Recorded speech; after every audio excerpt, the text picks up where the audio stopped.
Hello. Come in, Mac. I keep forgetting to add Posey to the intro somewhere. I know where to do it. I just need to find time to do it. Willow. See, that's terrible, because it's always the same time.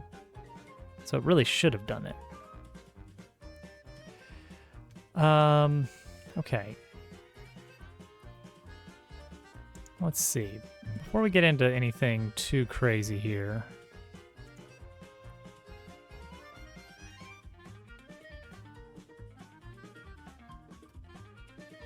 That's so weird.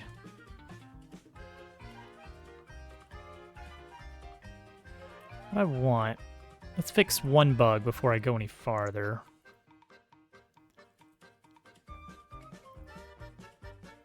Just never tells... Man. I mean, I should really figure out what's wrong with the thing.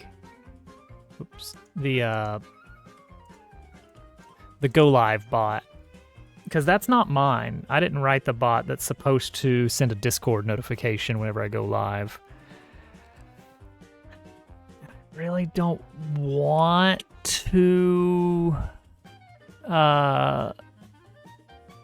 integrate Discord into my Twitch bot, but if I have to, maybe I just have to. Could I make my own bot? I have my own bot. It just doesn't integrate with Discord. It doesn't talk to Discord. Do I use the same one as GermDove? I don't know. It's in the Discord. It's the... If you go to the Go Live notification channel,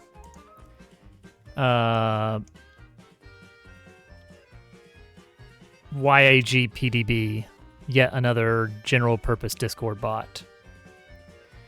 And it just stopped. The last notification it posted was February 3rd, and it just hasn't done it since. It's not software that runs on my computer. It's a web service. I just log in with Twitch once, set up, when I go live, send a notification to this Discord channel. And it has just chugged along on its own for a long time, and then it just stopped.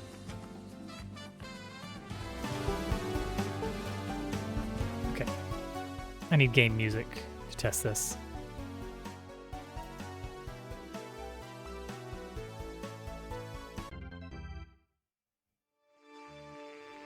Yeah, it starts the music over.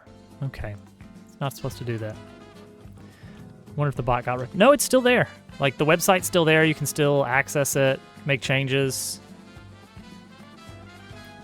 Dupu doesn't use one of those. He's got it built into his actual bot as a command.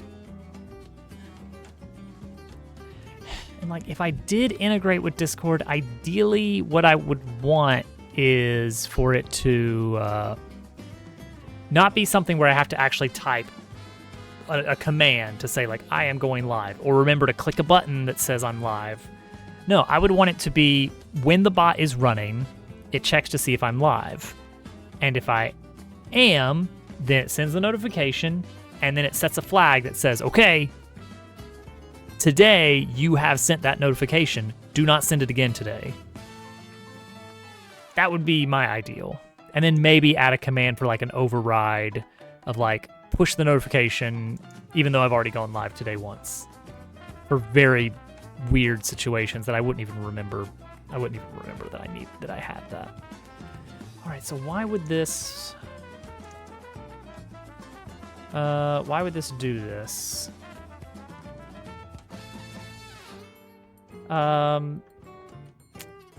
It's the hard cut and save place. Keeps track of the current playback time here. When do we use that? Whenever we call start music,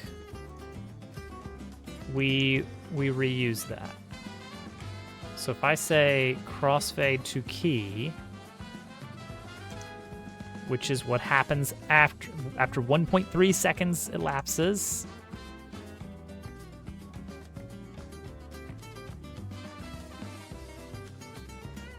I should be crossfading to that key. Well, I think that's easy enough to test that. Print saved music time here. And then we'll also print the name of the calling function.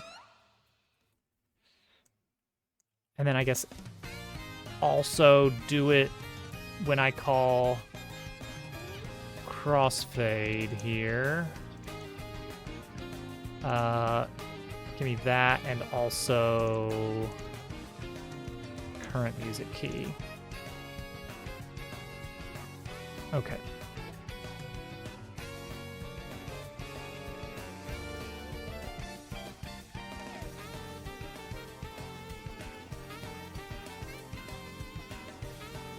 All right, so we called start music initially. Then we called, weird. Why are we doing that?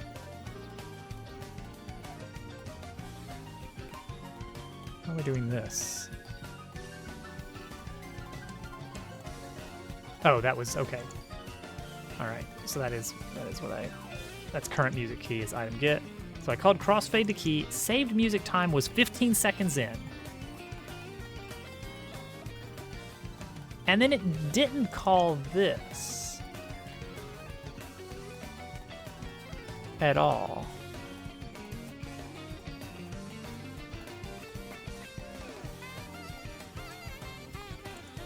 Huh. Current music key.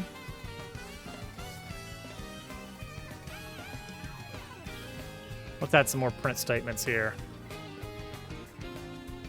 A, B, that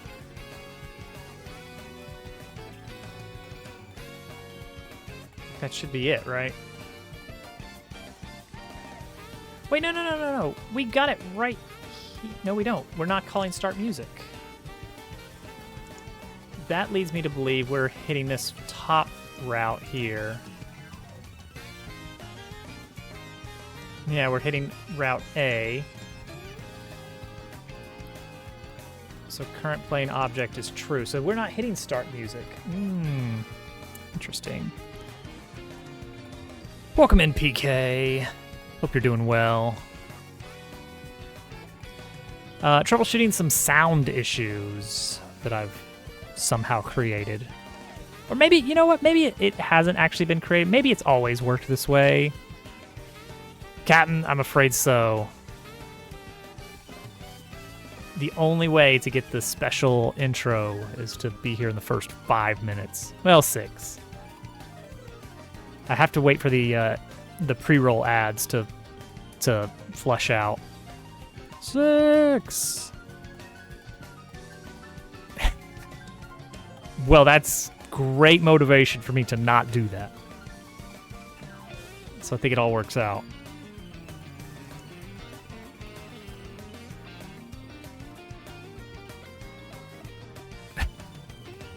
Wait.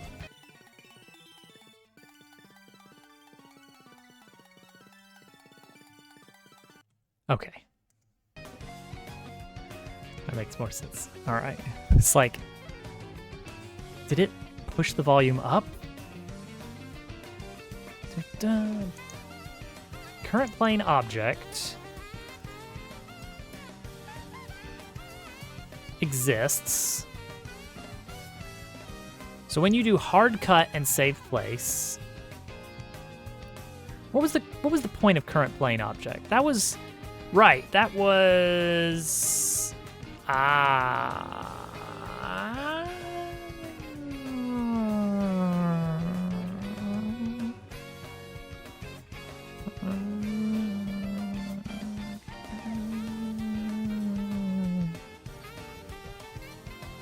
okay. Oh, there is music playing, and it's the item get theme. So we're saying, okay, fade that out, and when you do, fade in the next music. And there's our problem. We're not using the saved music start time like we should be.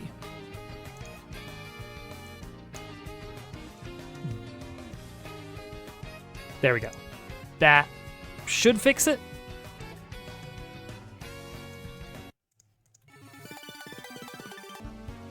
Okay, so we buy an item. Never mind, my pockets are full. We use an item.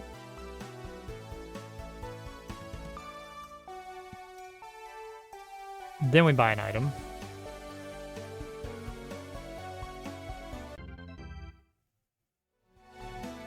Yeah, okay, good. Got it.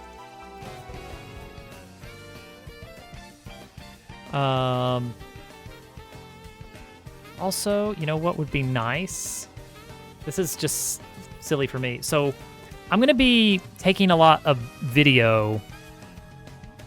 It's like I really got an item. I'm going to be doing a lot of screen recording at some point for redoing the trailer. Because the old trailer was, I mean, it was very work in progress stuff, understandably so. But one thing I think that helps make it feel a little bit more real is that for every clip, I don't always have the same health and coin count and XP count. So, to combat that, I've got a function in the ready for the game manager.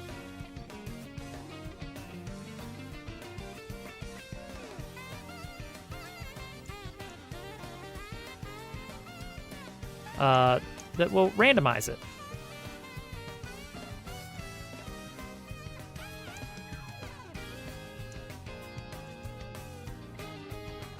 There we go.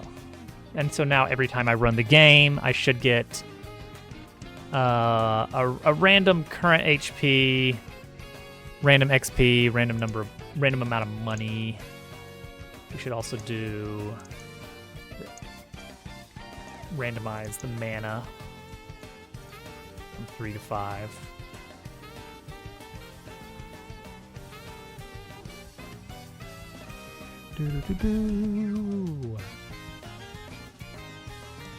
Yeah, that looks good. Cool. This guy has had the same pathing for months. So he just walks into this wall and stops forever because he's trying to path to a point that no longer is accessible. And that's just the way it is. Because I just haven't bothered. He's not he doesn't have a character yet. He's not really like. Listen to him. Listen to him.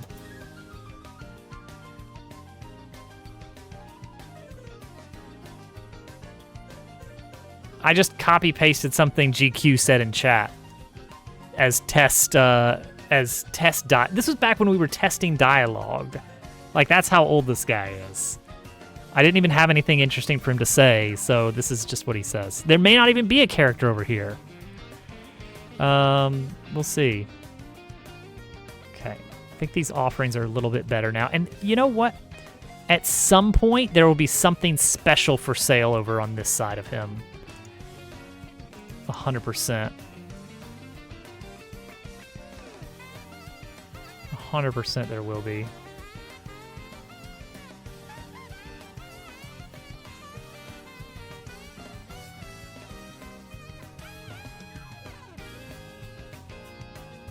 So let's add a placeholder for that called right counter.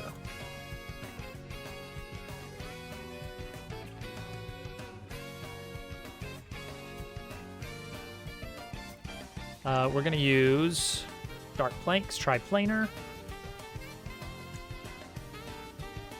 Where is this? Oh.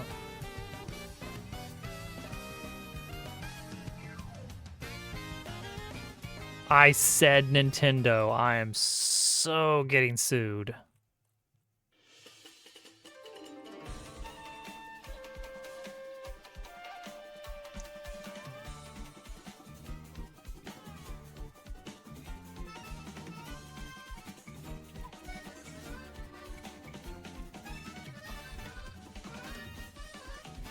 Really eyeballing this, but it really is okay.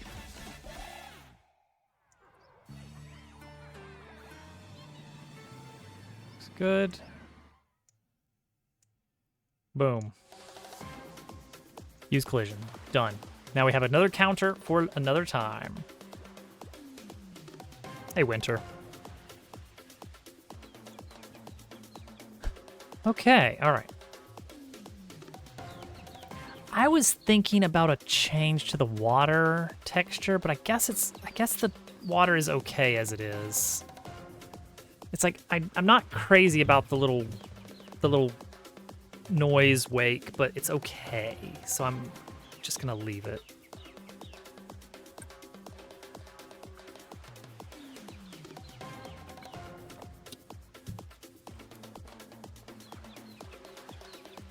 All right, so next up, we're gonna cut some holes in the wall, let some light in here.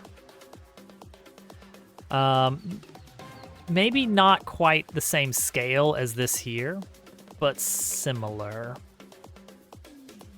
So right now, with the current light, a big hole up here puts a shadow down there. So I want one that's much lower down, like around here. Oh, but it's gotta be like right over here, which means these are probably gonna have to go. Or maybe just be a little bit smaller.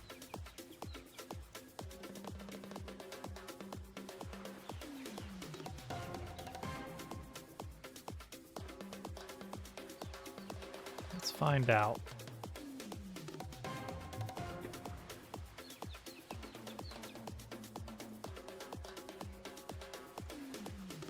Nine, 8, 7. Okay.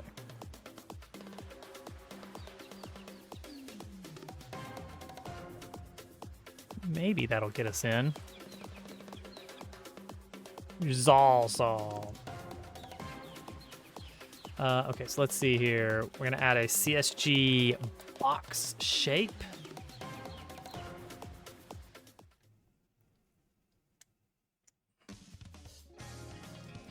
And we're gonna make it a subtraction so that we can add a hole here.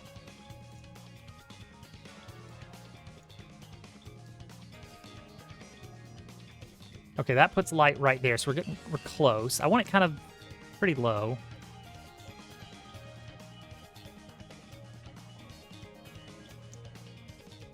How's that look? That's a pretty, you know what? I do like having a little tree shadow. That's fun. Where is this other light coming from?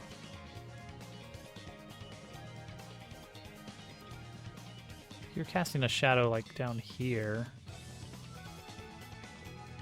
That's just got to be some kind of indirect light. Any Posy adventures today? No adventures in Posy, I'm afraid.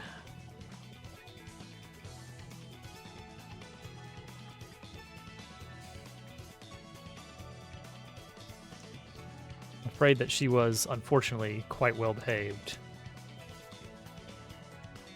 Okay, this and this, yeah. These two can scoot over pretty significantly, and that allows us to mess with this right square hole. Move it over a bit more. We're gonna make it taller. Oh, yeah, that's pretty good. Look at that. Now we got some interesting texture. Bring out the Mr. Pibb. The Pibb Extra.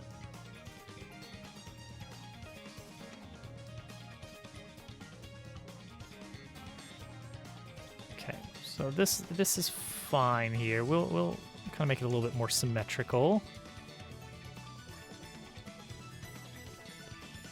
And then, I don't want it too much taller though. But what I do want on it is I want a little bit of trim around it, which is also going to be a CSG box, featuring this material. Wait, no. Featuring this material.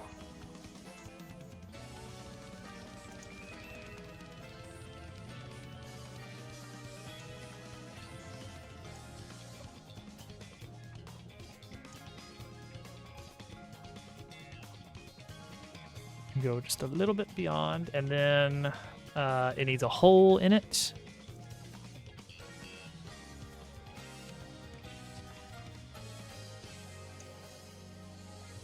And it also needs the same material.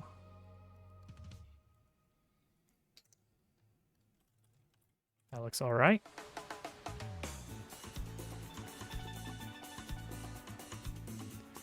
We could do a series of those little windows, but I don't know, that might be too much.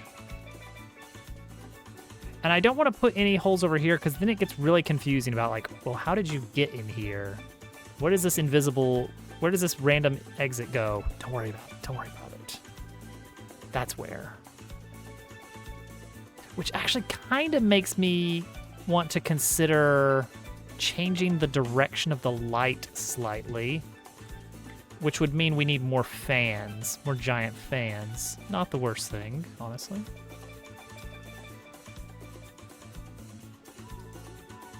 Let's consider that. But if we are going to do that, then this is going to need a plane.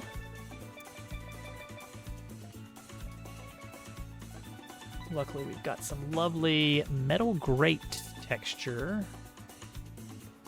that we're going to use for the mesh. First, we have to make a mesh. And then we can apply a material to it. Looks good so far. Face Z-axis. Face Z-axis.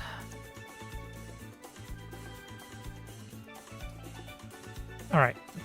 And then we're going to have to... see, yep, we get a very lovely shadow there. I like that. I like that effect.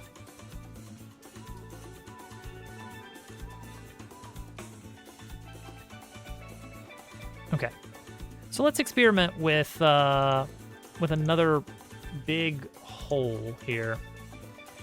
What would be really nice is if we can nest these fans a bit better. How do we have that? We have this as tunnel output.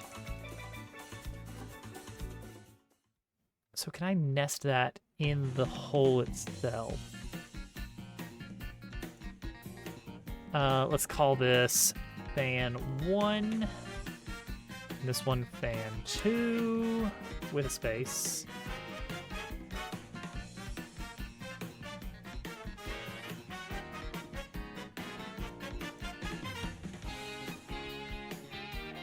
Okay. Okay, so take this and put that under fan 1. No, wait. Don't do that yet. First, we need to wrap it in a node to break the CSG stack.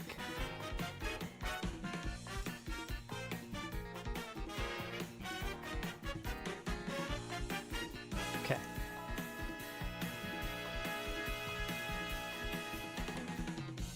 This one is fan 2. Boom. Okay, and then this one is, if I can grab it. Fan 1.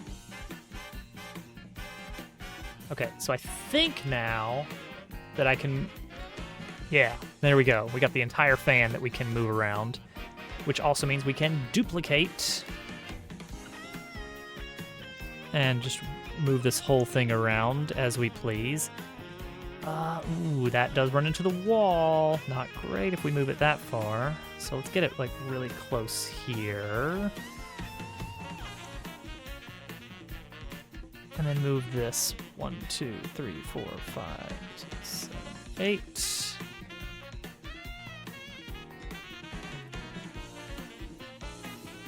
Because I wanted it to be like vaguely face shaped. I'm digging making things like vaguely like, is that supposed to be a face? So I don't know, maybe. All right, now let's move this directional light around. Let's move the handle in here so I can play with it a little bit easier. All right, here we go. That's where I want this main light here. And that gives us the great shadows here. I don't want it getting into here too much because I don't want to break that shadow there. And the fact that we could have windows here and just make this like a one-sided shape, that's not crazy to do here. It's basically give us a fake hole just to let shadows light this area up a bit. As long as you can't see in them, then it works fine. But that gives us something, that gives us a little bit more texture in here, but maybe not enough. We need to tilt this down more.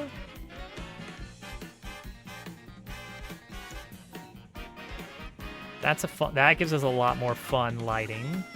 Like, it's very important that we get this big shadow on the floor here with the big fan blade spinning around, because that's just really nice looking. It's this really impressive sense of scale. Okay, that gives us a little bit of wiggle room for more lighting over here in places. None over here, though, unless we kind of carve this wall back. I'm kind of boxing myself in because of wanting to have this here. We could add a little light here, maybe? What would that look like? Take this and just plop another one of these here temporarily. Where does that go? Right there. That's fine, I think. I don't want to lose this. 100% don't want to lose this cool grate. But I could, or this chute. I could spin it around. Something like that. Chute block. Oh, that's that, okay. Right, okay, that's fine then.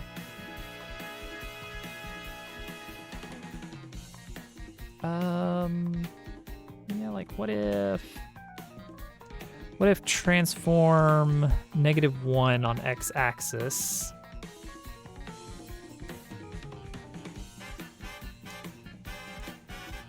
It gets a little bit tricky on that, on the buttressing. Not impossible to squeeze in. It's a little awkward. I like the goofy. Like, this was actually surprisingly easy to set up.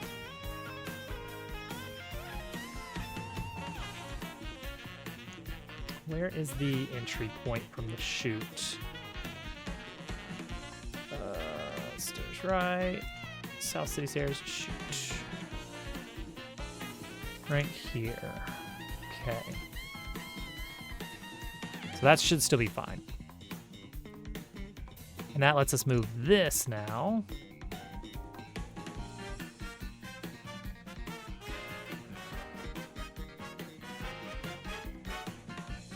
Though it is a little bit confusing, like, wait a second, where did you come from? But it gives us a light on the stair. Well, I don't know if I need a light on the stairs, thinking about it. Like, this would make perhaps more sense way over here. Like, light something up for later, but I don't know what.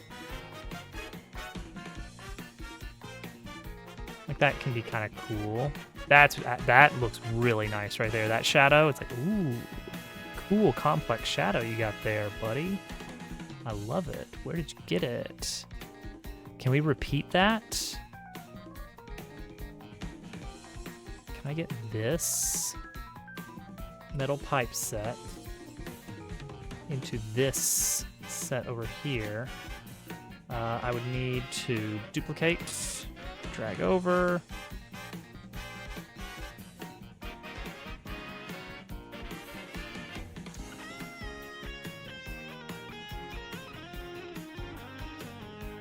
Is that visible on here?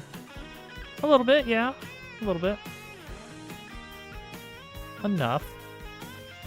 Give it a little bit more height there. Scale it up. Yeah. Ooh. Complex shadows. Okay. I think that gives us a little bit more texture. Okay. Save this thing. What is this? The Great Well. The Great Well. We can make a hole under here.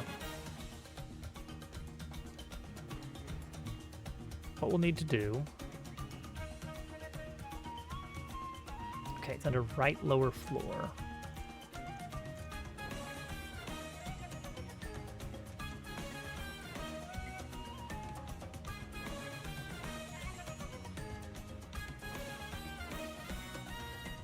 Under decor. Okay, so let's take this and add, what is this? Main blocking pit. Let's add a CSG cylinder. Gosh, I'm having so much fun with these CSGs.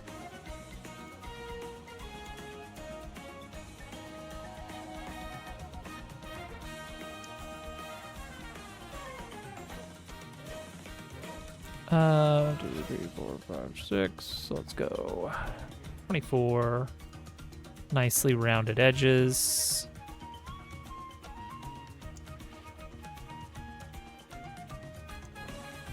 Make sure we copy the material into this.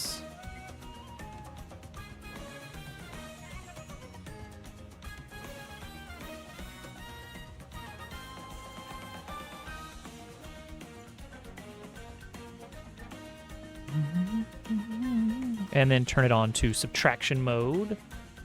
Oh, and there we go. A nice physical pit.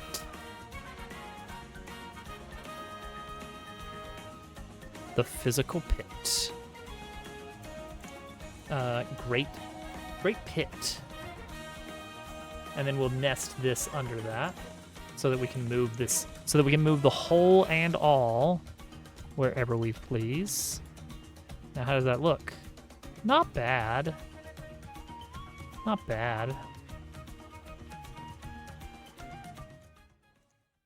It definitely hints that, you know, this will be important somehow later.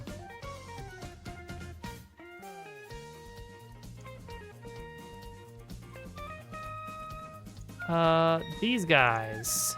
And the cart. Cart and characters. Get you guys a little bit more up here for now.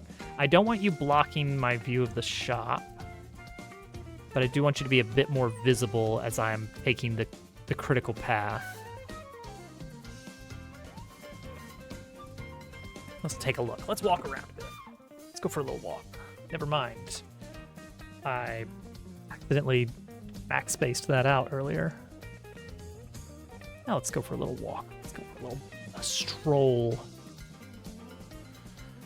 All right, so we got this new shadow here. That does really brighten this area up very nicely. I love that. Gives it so much more dynamicism. That's what we're going to call it. The hole. It's a visible hole now. I like that. This grate is okay, I guess. All right, yeah, you can definitely kind of wander around here and not. You don't have the horses in your line of sight at all once you're up against the counter, so that's good. Back scratcher.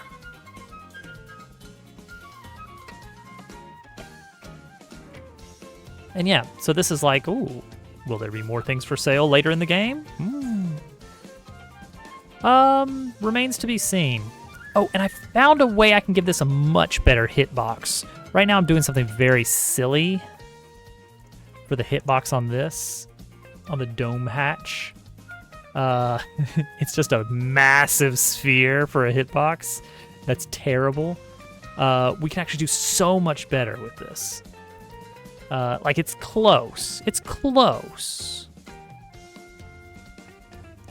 But, like, it definitely is not quite there.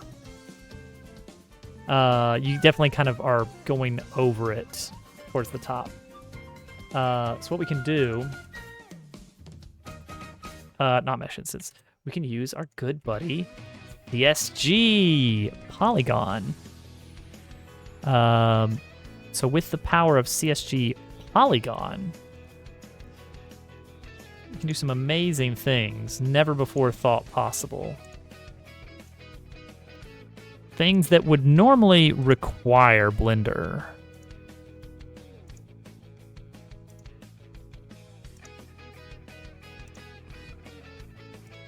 But we can get a fairly accurate hitbox here.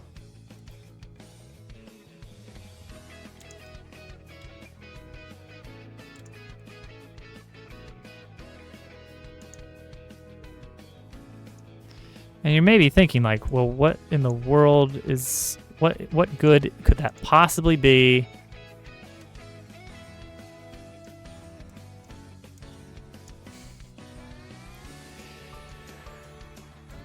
You are not... I don't want to do day-night cycle in this game.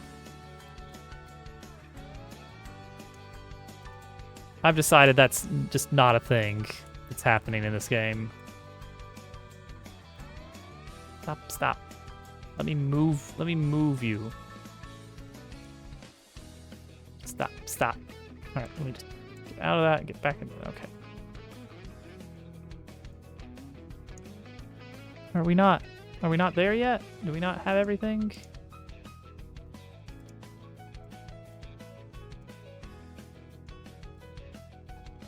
Did we not complete the path? Yeah, day-night cycle is great for certain games. Oh, there we go. But for other games, really not the sort of thing I want. Okay, so check it out. So now we have this big old... Stop pretending I want to change where you are. So now we got this... Wow. Glitchy. So now we got this big old wedge that is vaguely the shape of the cross section, but through the magic of magic, like you can see, it is just a flat wedge. However, we can change this to be spin, and now we've got this going on. It's 24 sides. Boom. Full collision mesh. I just make sure to disable its visibility. And that's it. Oh, and make sure to tell it to actually use collision. And now we're going to have a much better time on that dome hatch. Barely hear the music. That's worked good. Oh, that's smooth. It's silky smooth. Okay, this still needs some kind of staticness to it. Oh, that's really good. That's a good hitbox. It's actually there. Oh, it's a good curve. Oh, so much better. Yeah, let's add a cylinder for the top. This one does not need much. Like, honestly, that's enough right there. Few polygons necessary. All right, cool. Still don't know what this is going to be for. It's very, like, what is that? I don't know. Don't worry about it yet. Kind of want to put it more front-facing here. It's like, as much as I like the grate,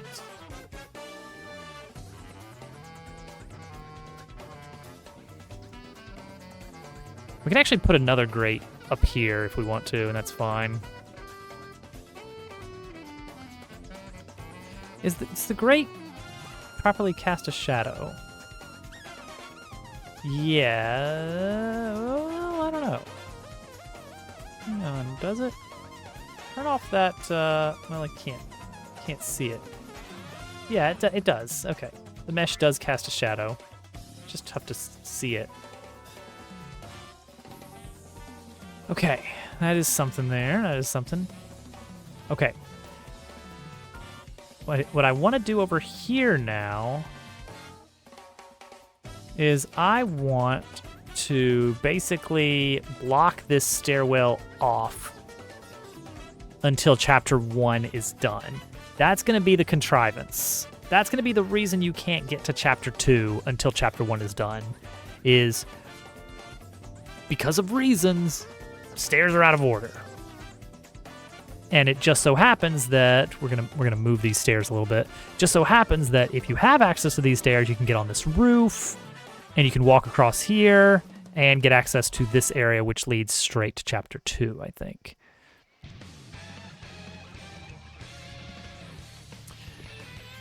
Now, why are they're not? So we got some options. One is just like we just cordon it off with some tape. You know, some caution tape, and then it's gone when it's time to start chapter 2, and that's fine. But that does make it like really easy to get to chapter 2. Like you just go there, you just walk to it.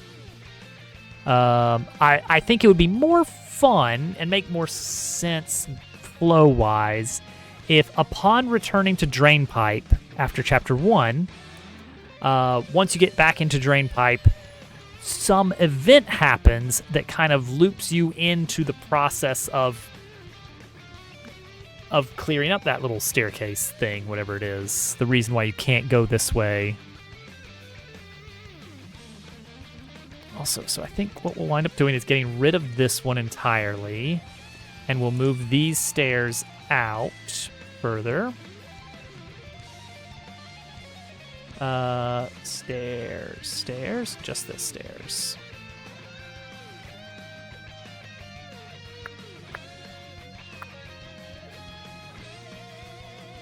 Something like that.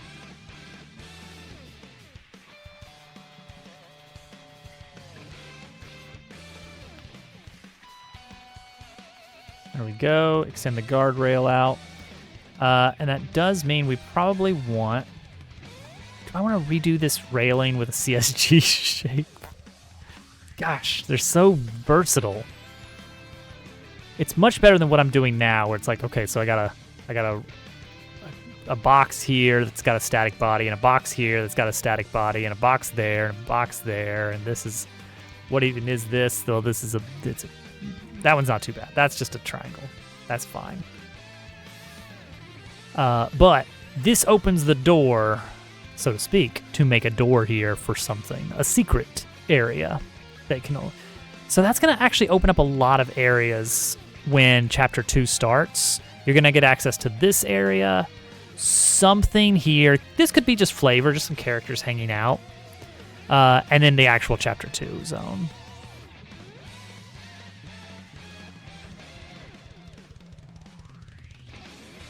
True, but it may also be very stinky.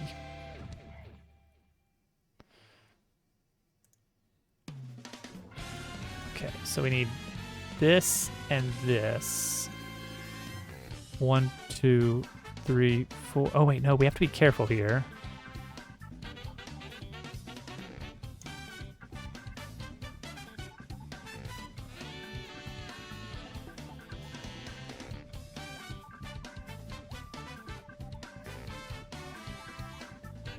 Yeah.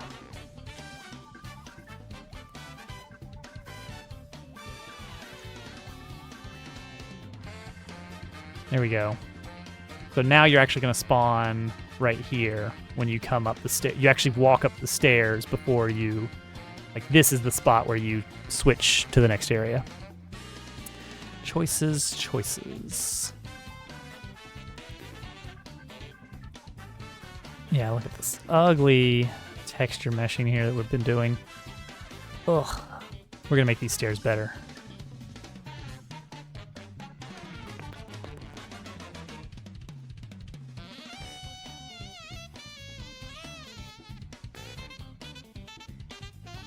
with CSG.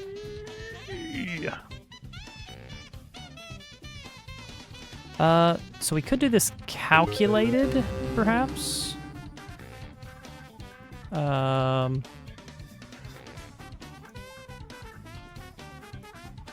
may be the way we end up going.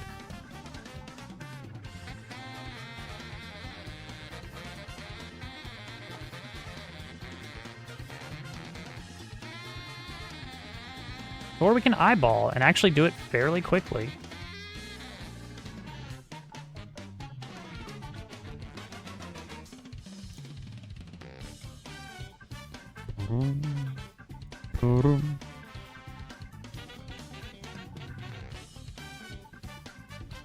Okay. Nice. Let's get this, what is this? Rusty? No, it's something, some other, it's, triplanar, oxide dark. No, it is not dark. Just regular oxide, that's the one.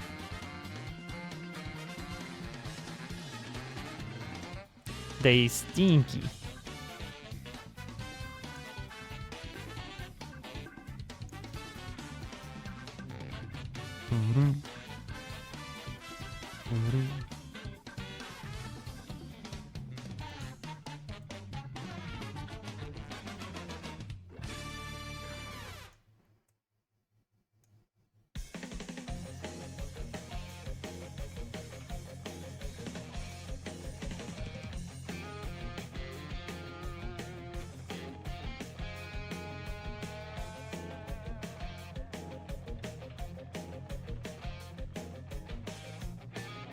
Do I want to do this, or do I want to just do a CSG shape here? Like a polygon. That might make more sense to do a polygon.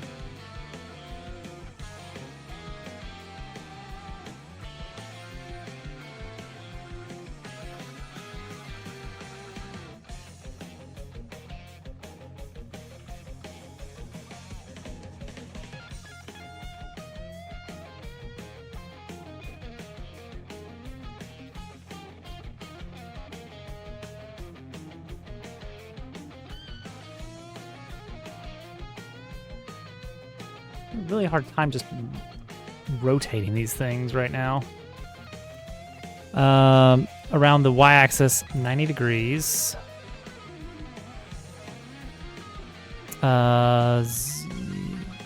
Move it there.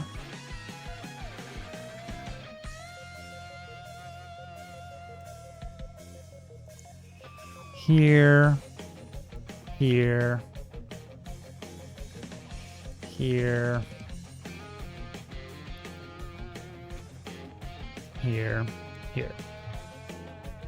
Okay, and now let's actually specify these values exactly. This one is fine, I think. Well, make it an even 0.5, and same for the final one, so that it lines up properly. These don't have to be exact, because they're underground anyway.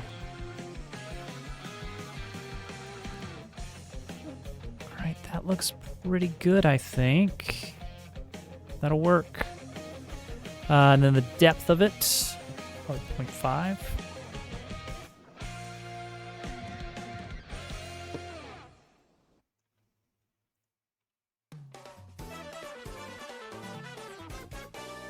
Right guard, left guard.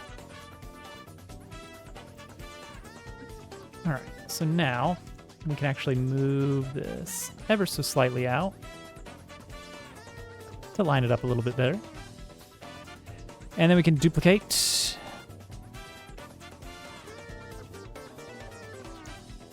Boom. All done.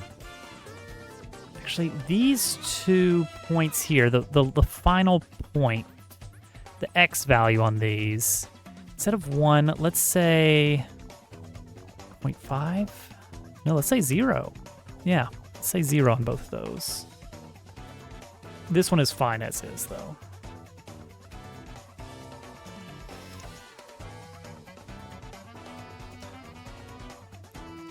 All right, there we go.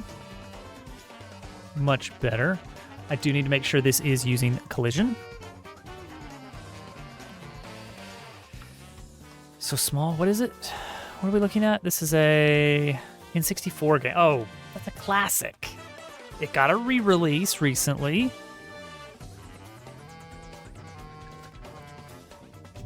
It's one of those bad games on the N64 that I'm still very defensive of. That I think despite how terribly glitchy it was honestly a cool idea and a weird sort of product of its time. You know, the whole like, I don't know, it's floating landscape, there's moving platforms. Ow, welcome in. Getting that Glover snipe.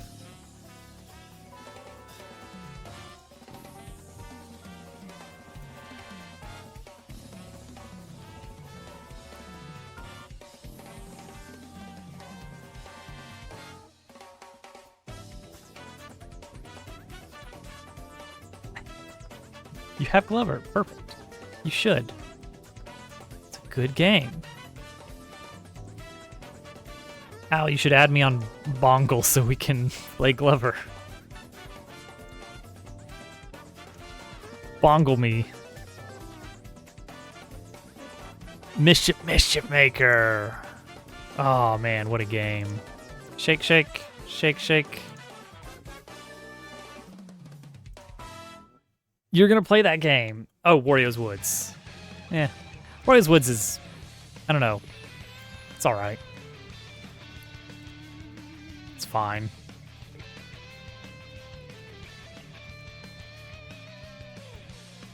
We tried it. Me and Hovercat tried it on the channel.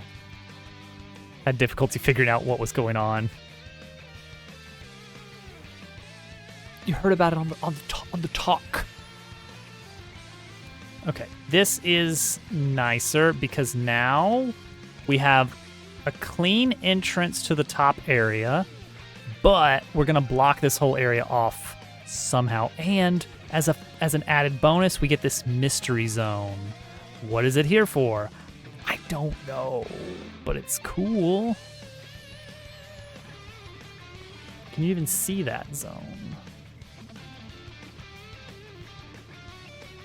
Toad is the hero. No. Toad's been in other games. Well, variations of Toads.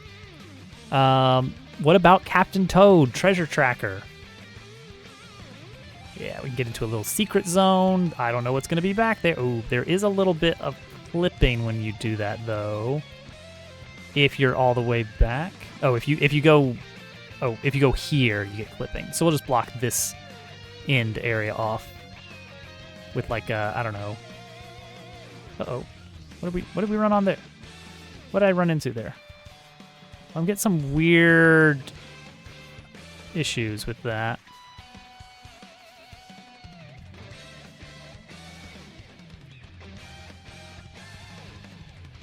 Am I running into cat?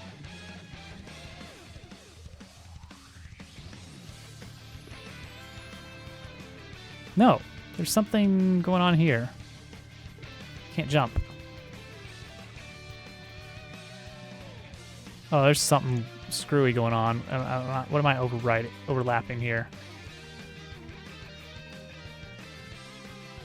Let's bring the stairs out. And then just... let's bring it out a lot. 2, 3, 4, 5.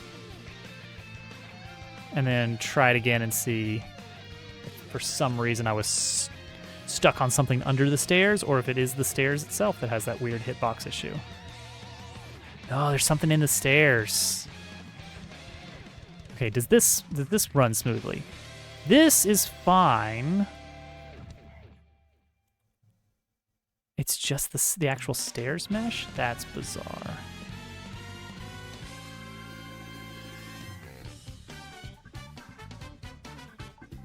Okay, well then... oh, it's probably because it's misshapen.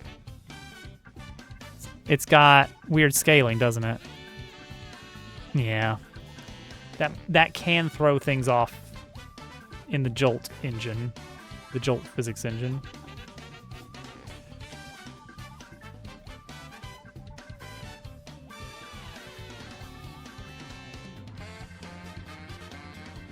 So let's actually turn off the rails temporarily and replace this with a CSG polygon.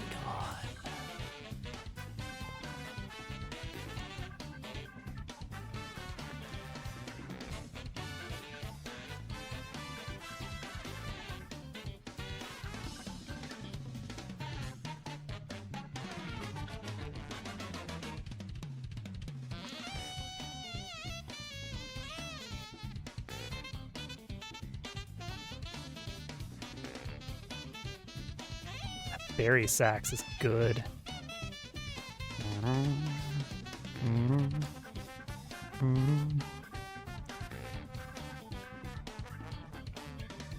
Okay, let's fix that bottom one.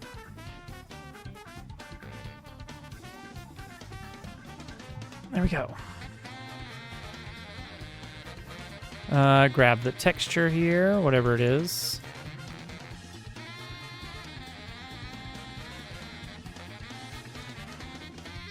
That looks awful. Don't know what's going on there exactly, but I can fix it, I'm sure. Nope. Nope.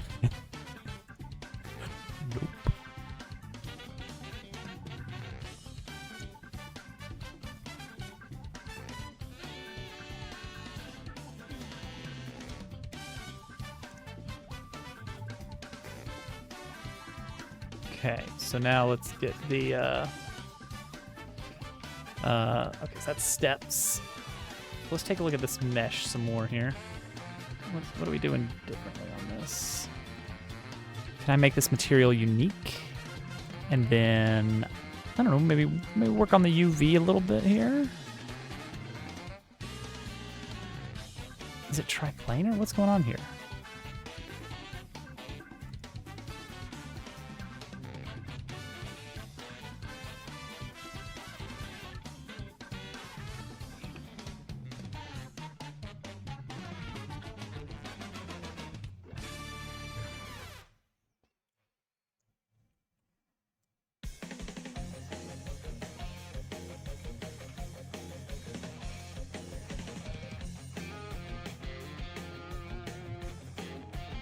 A little bit blurry, but it's okay. It's got that N64 charm.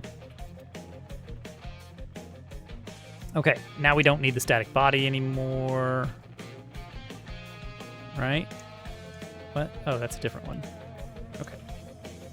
So these are good now. This is the static body we don't need. So now if I try to walk up this, Quest 64 really is bad.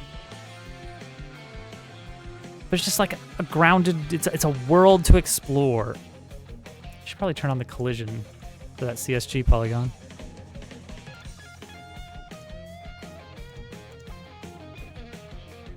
I'm still getting stuck on this. What is going on here? What in the world? Oh! I bet I know what it is. I bet that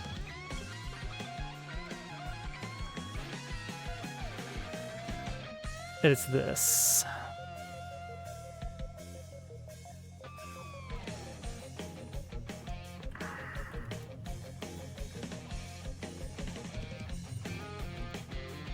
I didn't know about that interaction. If this fixes it, this is very interesting.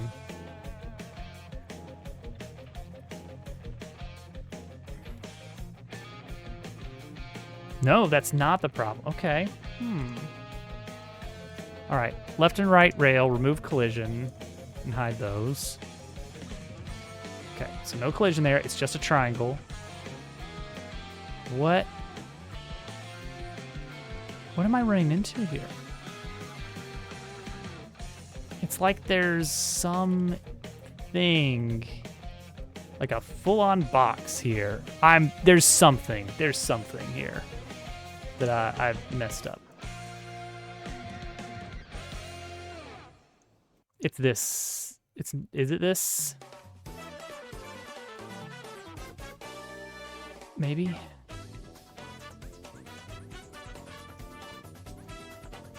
No. Okay, hang on. All right, so I'm floating. What if I remove the collision for the steps? Nope. Okay, good. So it's something else. Something other than that. What else is on here?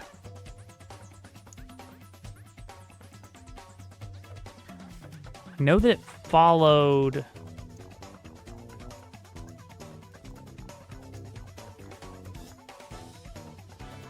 this. Like if I get rid, let's confirm. If I delete stairs 1. Oh wait, no. Okay. Huh. Oh, no, not that. So it's not stairs 1.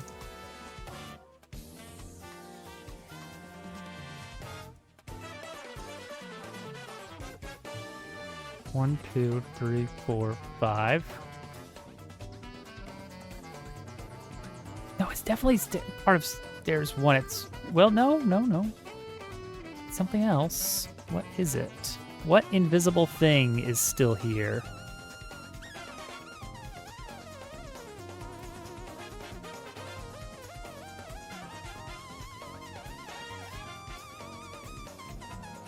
It's an invisible thingy here. But it's unrelated to the stairs.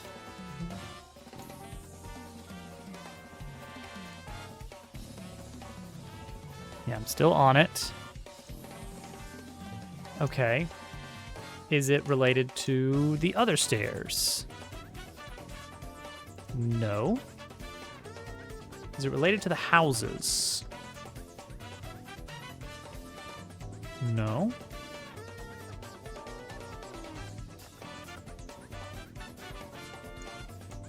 I'm just gonna delete things until I stop floating. Surely not, but no. Okay. NPCs, no. Decor. Oh, there it was. It was something in decor. Oh, there's a lot of things in that container. So that's going to be... What even is this? What are all these? I'm not even using most of these. Oh, these were from somewhere else. Huh. Yeah, that was from another area entirely. Great. Okay, I don't think it's in here. All right, let's get back on it. The mystery. And let's go one at a time. Upper decor. Exterior decor. Decor. Yes. There's not a lot in here. There it is. The pulley elevator. That was supposed... I don't even know if I'm going to use this. It was a fun idea, but... it seems less and less likely that it's going to get used anywhere, so I'm just moving it out of the way for now. Oh, the animation player is going to put it back, though, isn't it? That's fine.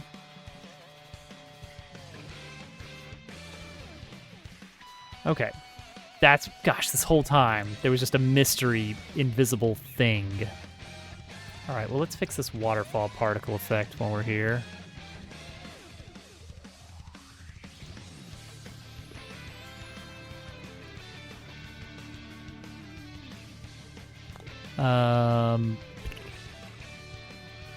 Process material, spawn, position, extents, smaller. Okay, that's better. Let's throw a random industrial barrel down here.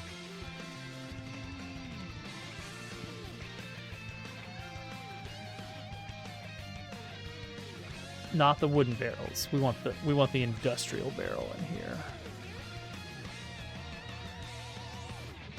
Let's get the blue ones. One of the nice blue ones. We need to scale it down though.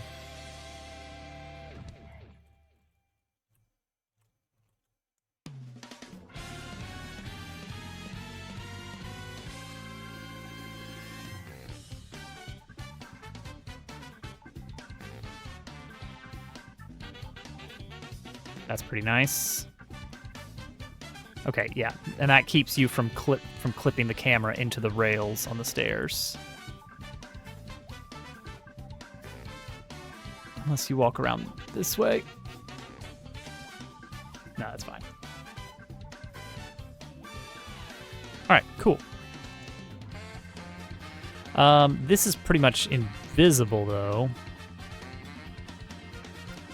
So this probably does need some kind of indication of its presence at some point later.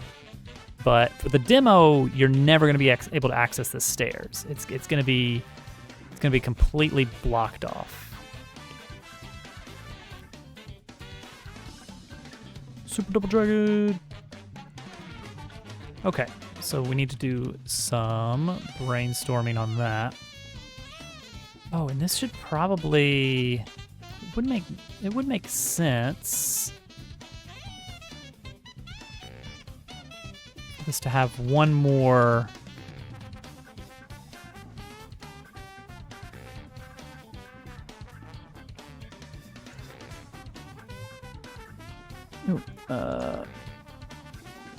five. Nope.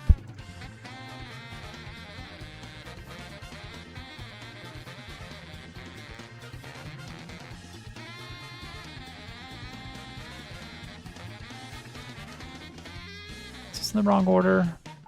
Negative 0.8, 0.5. 0. 5. And then... There we go. Okay.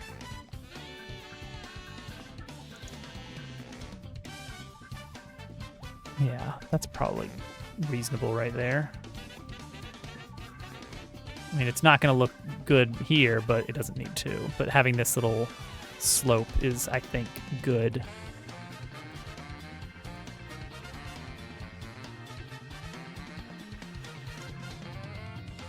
Yeah, I was really struggling for explanations. Like, what's up with this mesh here? Why is it busted? It's like, no, that invisible thing was there the whole time. I just never go up these stairs.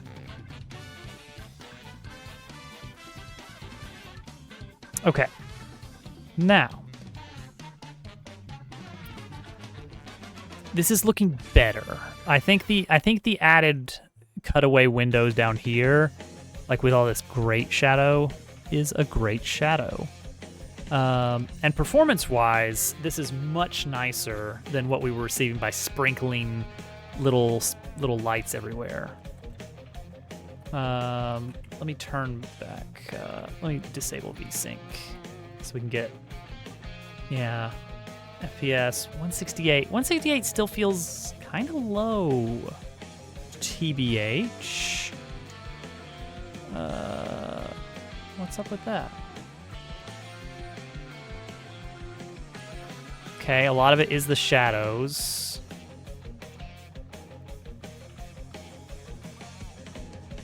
$160. I do this. That was worth like 4 frames, maybe 5 frames per second. Wait, no, it's going.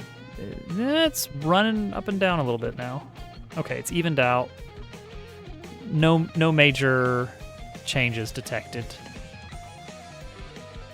Well, removing the light sure did change a lot. What if I remove all geometry? How much is that worth? Anything? 155. 180, 170. Okay, that's about 20 frames per second.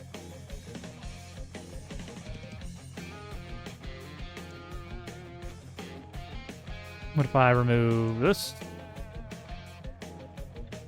Now we're at one. Boy, it just fluctuates quite a bit, doesn't it?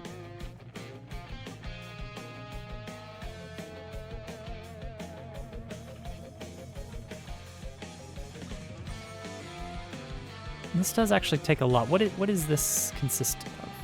What all is in here? Just the upper stuff. That's not a ton. Okay, what about this? Is that much? There's a lot. If I take out both of these, we may need to consider optimizing these little wood plank that we've got going on. Like, they look okay, but is it worth the performance hit? And that's a good chunk. NPCs probably aren't going to be much, are they? Not seriously. That was a significant amount somehow. That probably includes the exterior, doesn't it? Let me check.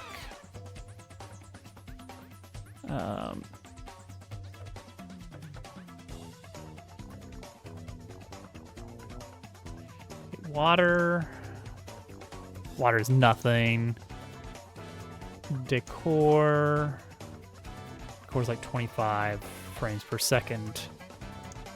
Feels weird. It's not that much, is it? Like, I didn't think these, Okay, well, I've got them in categories, so what is it specifically? Nothing. Big gears. Nah, still at around 160.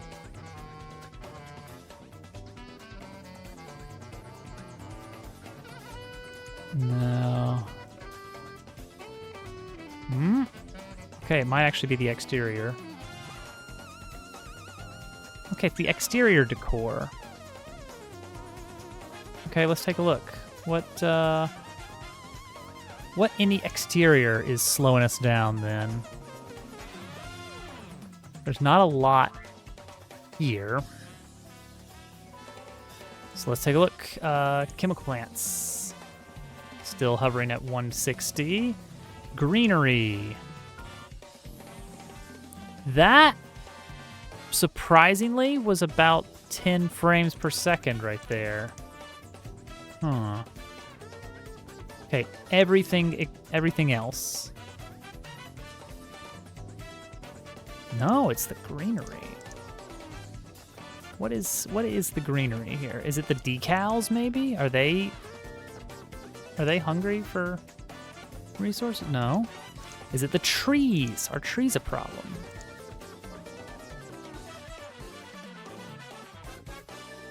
Well, that gave me about 10 frames per second. What about these sprites here? Wait for this to settle back in.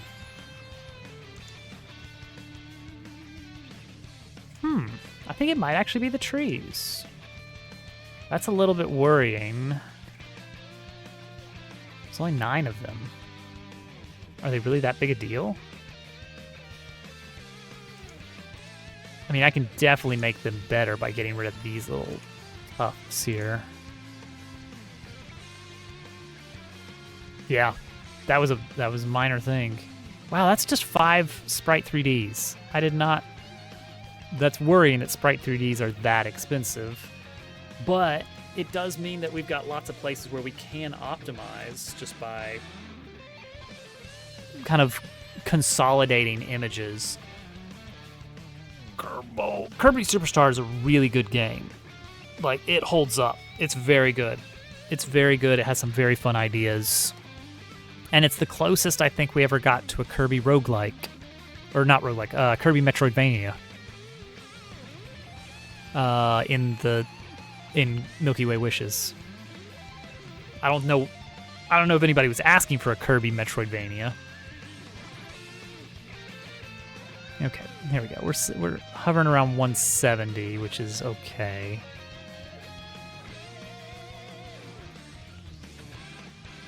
I kind of want to be able to just walk up this. Yeah, Super Nintendo, we had it figured out. Like, NES, like, people were making games. Studios were popping up and making games. But then Super Nintendo, everybody's like, okay, let's do that, but better.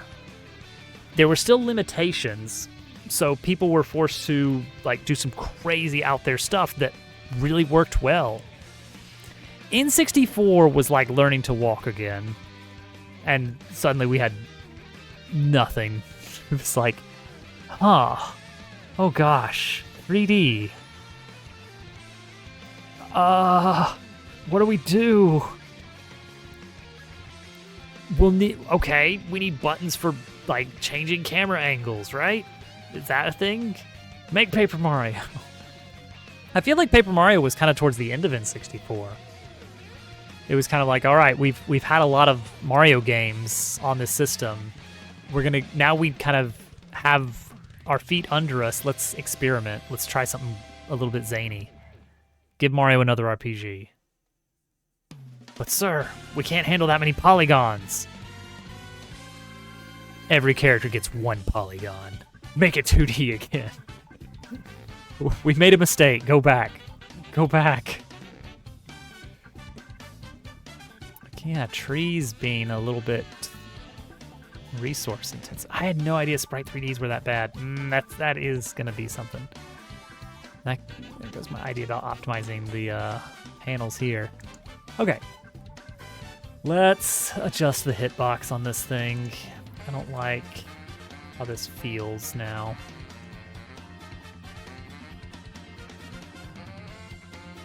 GameCube was kind of in a similar spot in that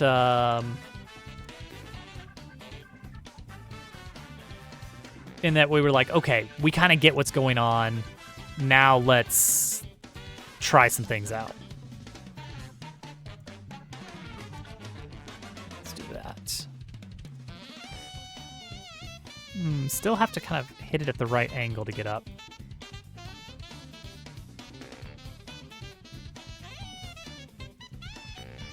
There we go.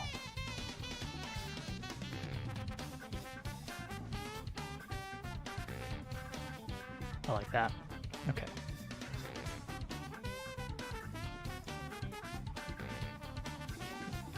It really is the idea is that it seems like Nintendo, and I don't know if the rest of the gaming industry kind of follows suit in some way with the cycles of things, but it's like whenever there's a big shift and we're moving into some very crazy out there new way of doing games, the games have to suck for a bit before we figure out what in the world we're doing. And you get a few gems. But everyone's trying just crazy stuff. Welcome in, Casual. Thank you for the Lizard Party. Thank you for the Pib Extra Party. But yeah, like, N64, very experimental. Nintendo Wii, very experimental. But then the consoles after that, everyone's like, okay, we know what to do with this now. Let's refine.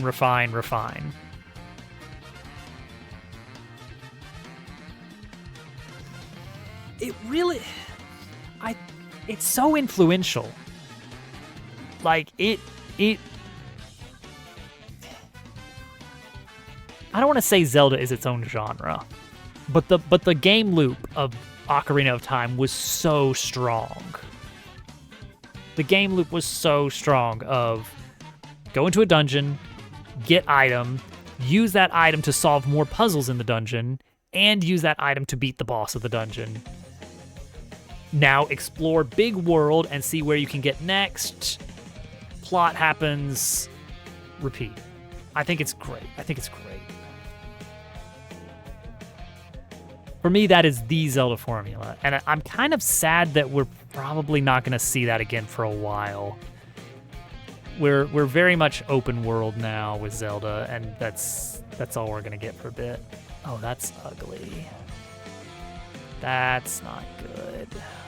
We need to make sure that is double-sided. Yeah, look at that. Look at that mesh. Look at that mesh there. Oh, it's because this one, isn't it? Yeah. Okay, that's fine. That's easy to fix. Material, transparency, cull mode disabled. Boom. And that fixes that one. Boom. This one we're done with. This we're done with. Okay. I mean, it's still not great walking by there, but it's okay. It's okay. I can add a little bit of extra junk there to hide that, I guess, if we need to.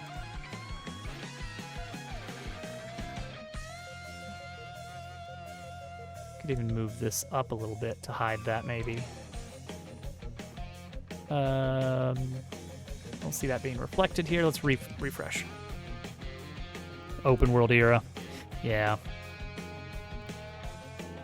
I know it's still low.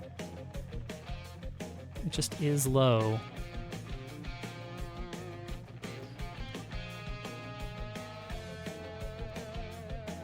Okay, as long as the house is not floating. There we go. There we go. That covers it up a little bit better. Okay. It's a minor little hole there. I'm not super worried about it. Okay, that looks better. This area is still very bare. We need to get the camera set up over here so you don't clip.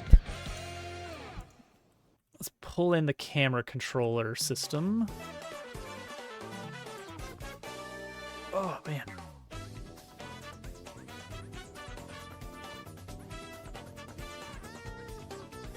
Camera controls, camera boundaries.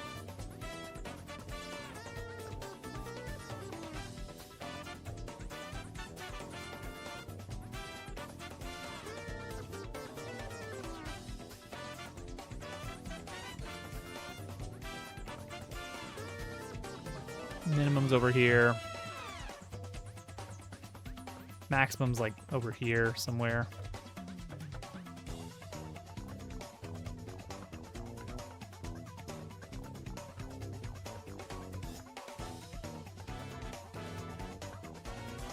Wall is here.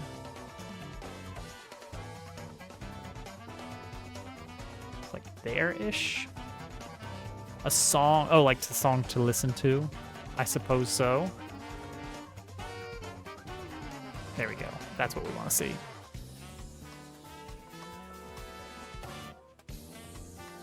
Yep, perfect. Let's add maybe an invisible wall down here.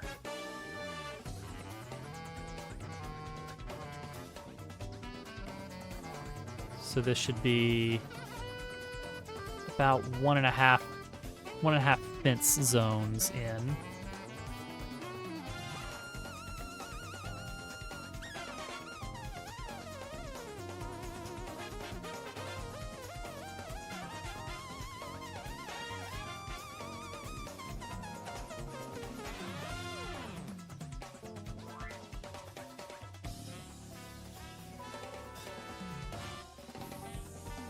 Invisible block to right over here.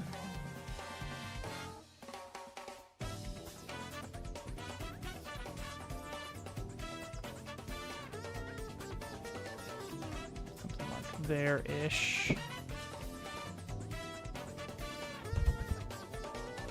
I don't have anything set up for the exterior yet. That needs to come back a little bit more.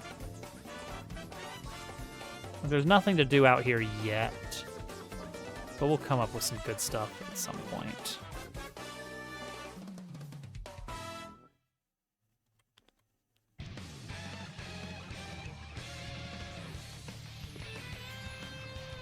This will be for later. Still don't know what it's gonna do. This can be really cool when it does it.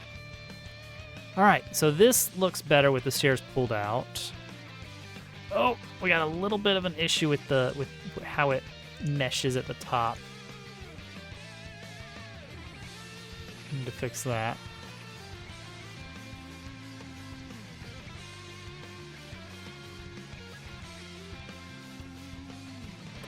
Let's take this where we go up to 4 and go up to like very slightly more. Yeah, there we go. Don't love what's going on here. Can we fix that?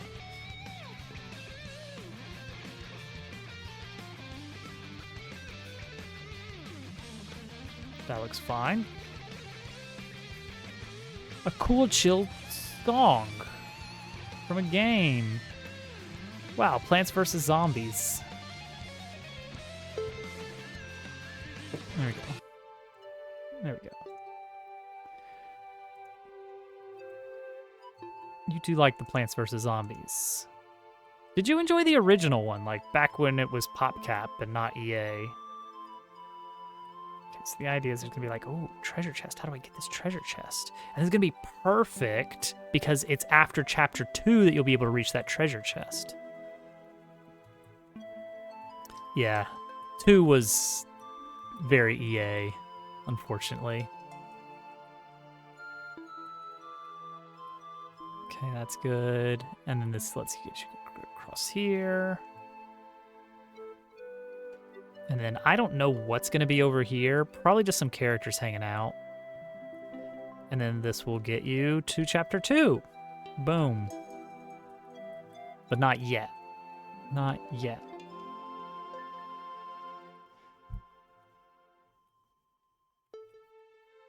Plants vs. Zombies, Garden Warfare 2, Call of Duty Garden War.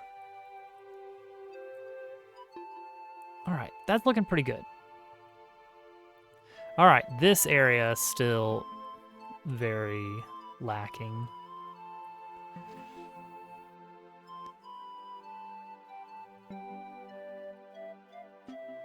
Yeah, this, I don't know what we're gonna do with this yet, but we're gonna find something to do with that. Cat, what are you doing, please? Add some RGB. A little bit of R, a little bit of G, maybe a dash of B.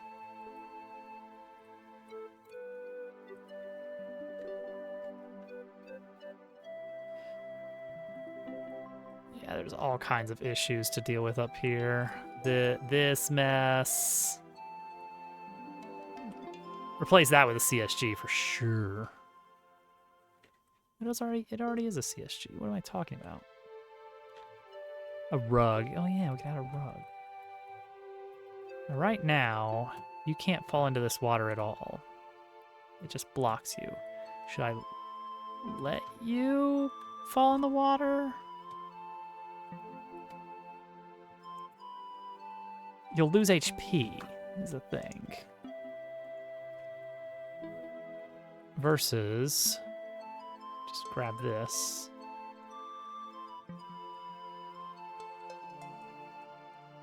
This is part of the CSG box of the floor. Okay. Really, it would make more sense to make this part of the pit. Make it a child of the pit object. Pit. And then a mesh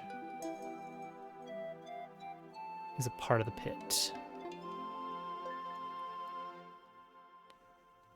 Welcome in, lag, by the way.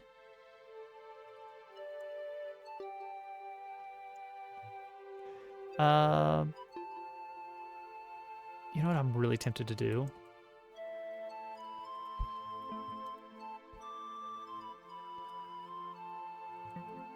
Just make it a CSG box instead.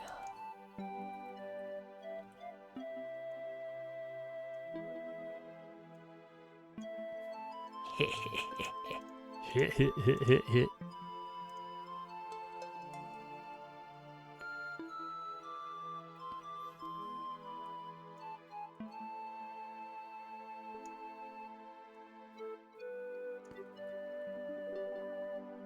I managed to break your mocap. Okay. You know what? I've had that happen so many times where I'm working on something completely unrelated in whatever. And it's just like, nope, something broke. It's like, why? Don't know. It's broken. Oh, but then you can't do, unless we do UV triplanar with an offset so it doesn't look silly. Yeah, now we get easy rail sizing without having to do dumb stuff like resizing meshes, and then it doesn't resize with the rest of everything, and don't worry about it. It's easier. That's all it comes down to. It's like a little bit easier.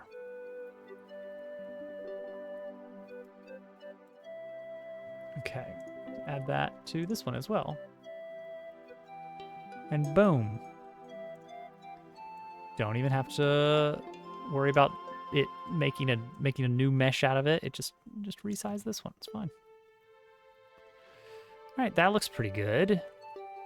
Oh, and you get that nice shadow. Oh, I'm really liking how the shadows have turned out now. Like, I wasn't immediately on board with the changes to the lighting in here.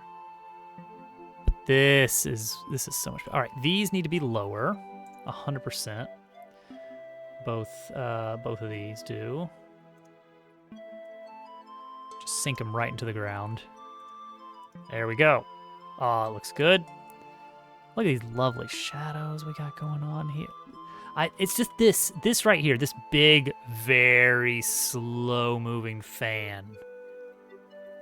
That's like, this entire area is built around that looking cool. Of like, big shadow. Big shadow is neat. Like, shadow of a cloud moving across a hill. It's like, that's cool. And this, in a factory, a massive fan shadow. It's like, whoa.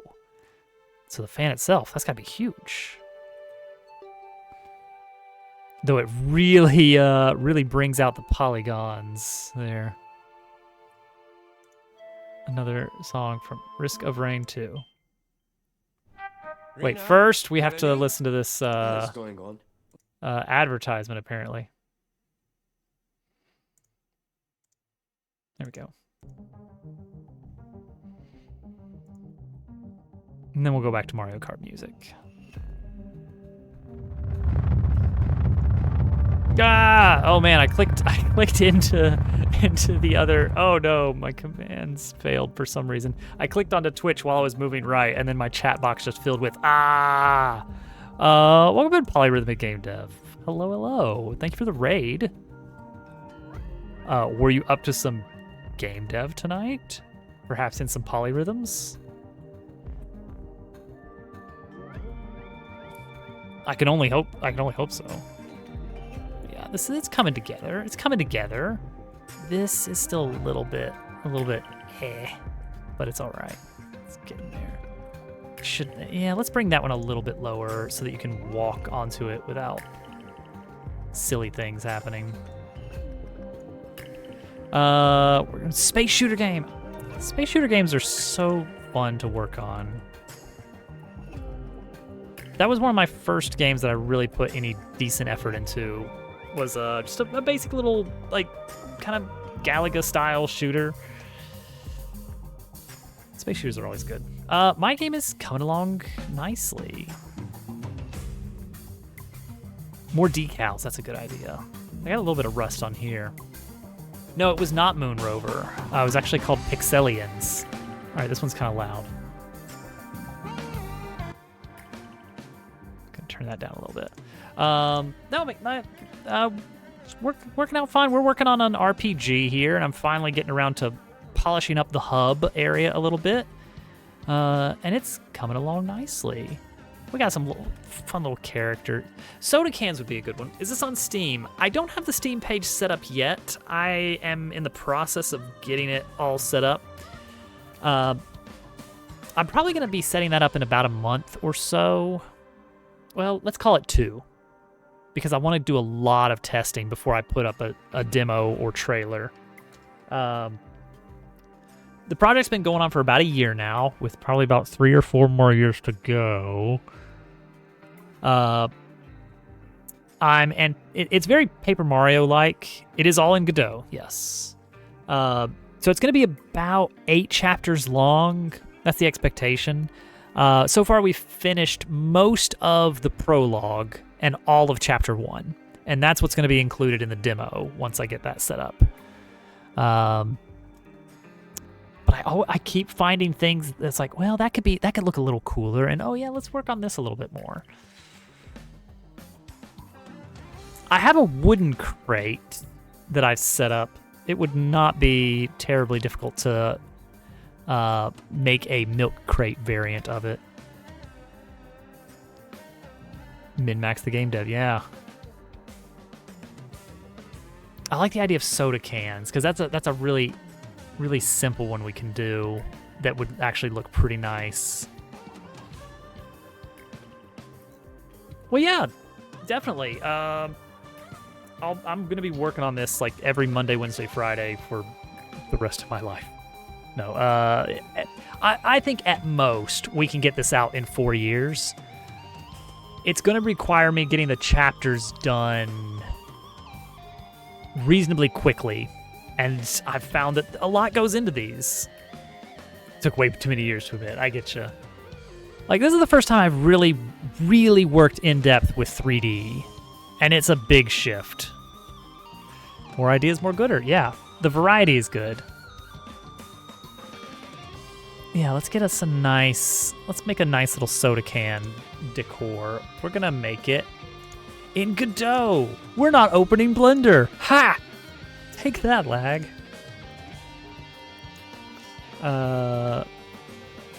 Let's see here. Oh, it's actually possible to make games in 3D. I know. All right, handling cinematic sequences, dialogues, and updating NPCs' dialogues as the world progresses. I have, yes. Dialogues are actually pretty well handled at this point, including short cinematics. Let's see if I can trigger one of those by turning off my temporary stuff here. Yeah, exactly. All right, so we got to turn this off. And we gotta, and of course we have to, this is not gonna work because that's a bad one to choose, as it turns out, because I'm still working on doing some bug fixes on that one. So let's choose a different area. Let's go to, which one has dialogue? Chapter 1, Room D has lots of dialogue, doesn't it? I also did mine from scratch. It was a lot of fun to do.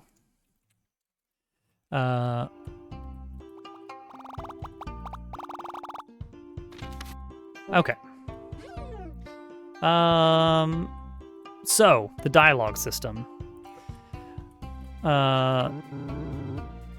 So dialogue is all custom run, no add-ons or anything. The font is a bitmap font, hand drawn, carefully kerned. So what happens as far as, let's see, what should we talk about first? Cinematic sequences. Cinematic sequences are a queue system. So every cinematic is represented as a cinematic object. Does that show up on stream? Yeah, my head's not in the way. And it does a series of actions, and it waits until one is finished. Each of these has their own code that they manage, which is reusable. So this is just teleport an actor to a location, and then optionally set their direction when you do that. Similarly, I can tell an actor to walk to a location, or kick off a conversation, which is its own separate system. And so these are based on these trigger zones. When you enter a trigger zone, it will find the appropriate cinematic that I just drag into the trigger zone, and then do those steps. So teleportation happens instantly, and then the callback triggers. So this is what that would look like is If you haven't, find the actor by that code, set their position, maybe do the facing, and then cinematic steps implement a callback object, and I just, whenever the step is done, callback.call. And that tells it, okay, trigger the next thing in the cinematic. Move the camera to target something different. Start a conversation. Move the camera back to the player. Start a conversation. Set a state. And that one is usually, but not always, usually what keeps the cinematic from triggering if you, for instance, then leave the room and come back and do it again, is this state logic. That is just a set of key value pairs, nothing else. Very straightforward. And I just set a value, and I have a node called wait for state, which this I'm getting so much mileage out of. This was such a small thing to do, but it's helped me out a ton. It is just a container node with code that says, you can kind of see the value. I'm looking at that code and looking for a valid range, which I can do comma separated or ranges with a dash. Welcome in, Imp. We're talking about the cinematic system. And then we're working on the hub. How was the rando tonight? So wait for state basically says anything that is contained within this node, do not let it process or be visible until that state is valid. Rando was weird. Okay. But okay, a win is a win. Dev is going nicely. We're sprucing up the hub tonight and moving some things around. Yeah. As far as like keeping world state for conversations, I have each chapter as its own code file for any time that a conversation is not just display a message. I instead run some code that may say, oh, well, display this message and then display this message. And then this person says something and this person says something, and then they flip around and then they say something and then the screen shakes. For complex conversations like that, I've got a block of code for each conversation. And in there, I can specify, oh, if the state is this, show this message. But if the state is that, switch to this other conversation tree. And that also supports things like triggering combat choices. Like if you give the player a choice of different options, that's handled there. But none of the dialogue is in the code itself. That is all in these special files for just the text dump. And I specifically have gone out of my way to do that because I want to make it easier for myself to do translations later. Not me myself do the translations, but if the game goes somewhere, this is not a lot of extra effort, but it'll save so much time if I needed to pass this off to someone to actually get a translation done. Node-based ooh, that's a fun idea, doing node-based editor for it. Yeah, each node is a reusable action. I feel like that's the way to do it. I've been getting a lot of mileage out of basically queued action stuff, because also for the RPG aspect of combat, I'm using effectively a queue of actions. It's actually a list of queues that can run independently. Like, what's an example of when I do multiple things at once? Like if you attack an enemy, it will queue up, all right, first do the action command, and then deal the damage, and then walk back to your original position, and then that's the end of that turn.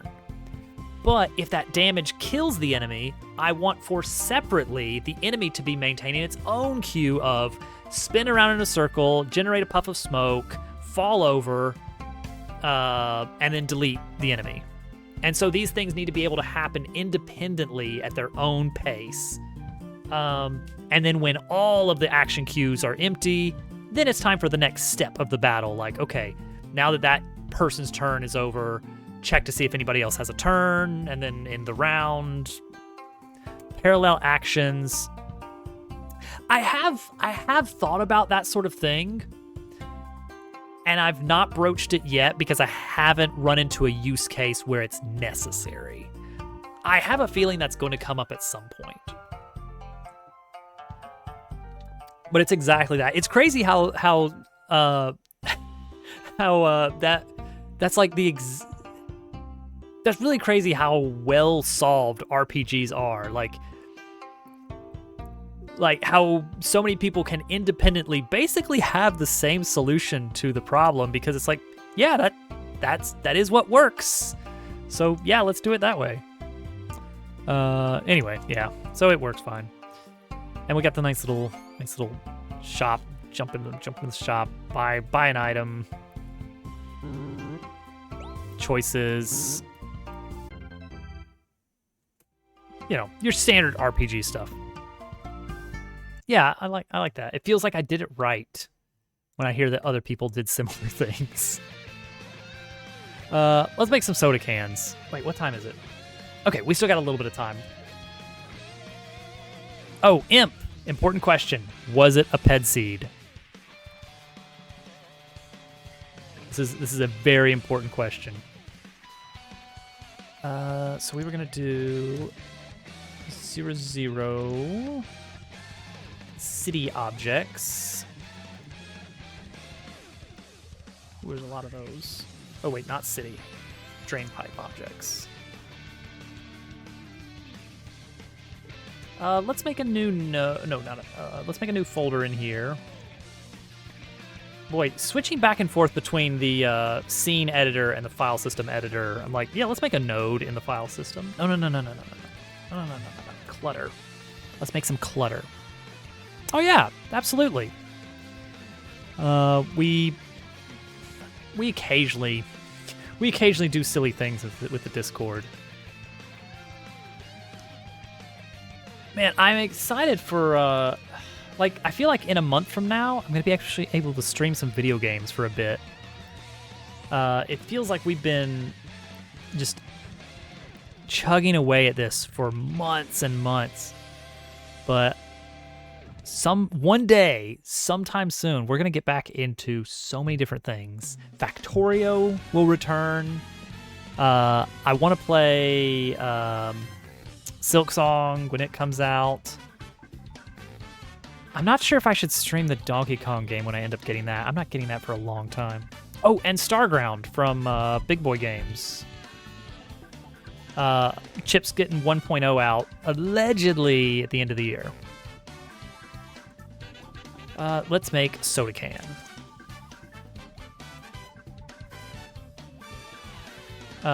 We're gonna use, you better believe it, CSGs. Why? Because they come with these nice handles. The mesh, I mean, it makes a mesh. It just makes a raw mesh, but it's so much easier to work with. Every other Friday, that I feel like it would be too much if I did that. All right, sounds good, polyrhythmic.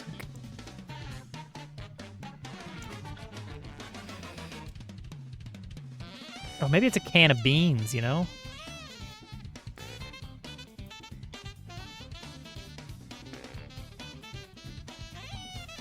How big is this? Can't even tell.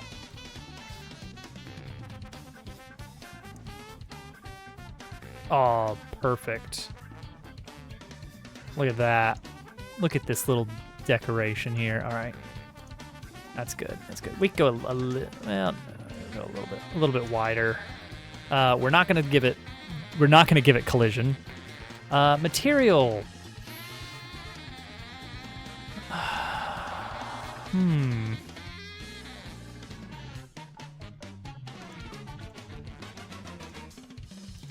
No, let's actually see what we've got here.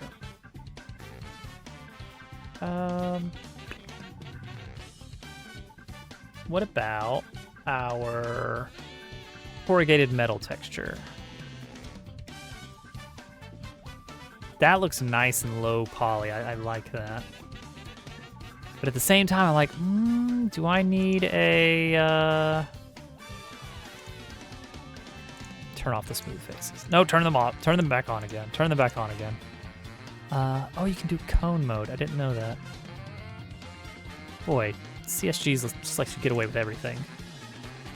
See, this looks more like a can of beans or something, you know?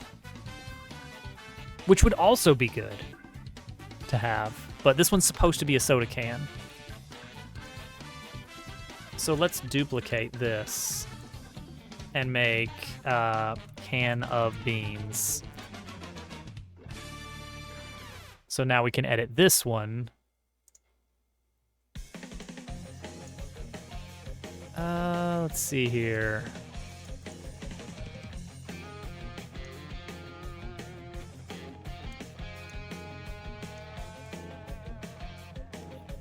I feel like I need something that has an actual something to it, you know? That makes it look like a label of some sort. Maybe this? Is this what I'm looking for?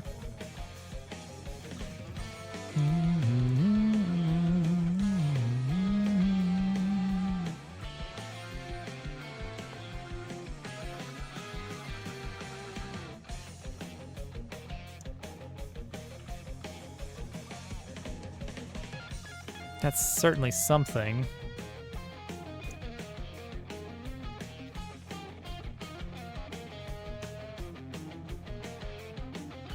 About this. No. I'm basically trying to cheat here.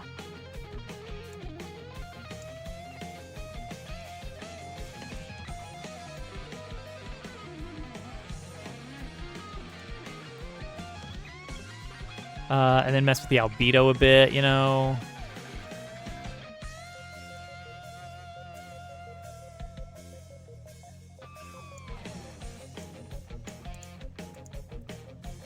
Is that a can of soda?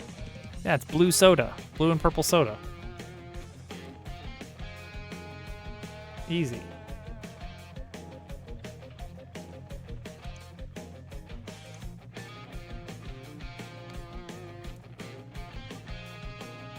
Now what we'll probably do is create a dedicated clutter pile. I think that'll be the way to do it.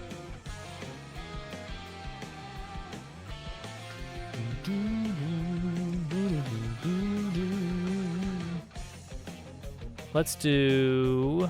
Okay, let's check that can of beans.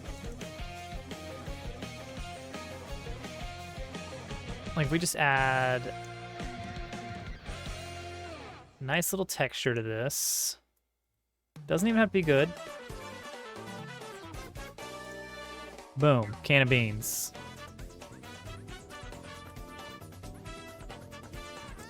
Make sure it's appropriately can of beans. And then let's make another scene called litter.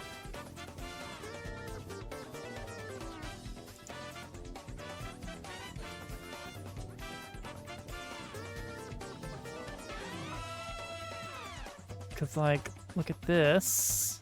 See? But Sprite 3D seems wrong, doesn't it? Just make it a plane.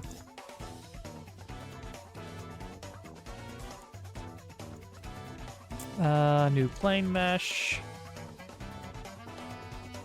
Geometry material plop. But it needs to have transparency enabled. Just alpha. Nothing crazy.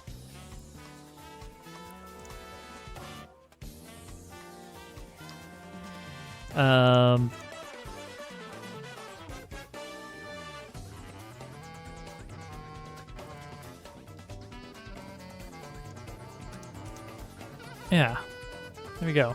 Pages. We're gonna save this into drain pipe clutter litter. Admittedly, that's just one. But now we're gonna create a pile of clutter using all of our clutter that we've made. And we're gonna save it. We're gonna save it. We're gonna save, there we go. As pile of clutter. So we're gonna put in the beans. The nice centralized beans. Soda cans. The can of beans should probably be a little bit bigger. Just larger overall.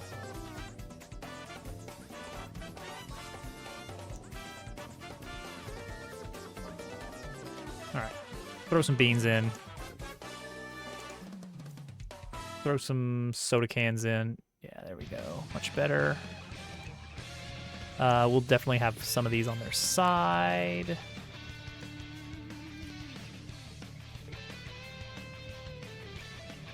A little bit in the ground, so they got a nice flat surface. Yeah, that'll be fine.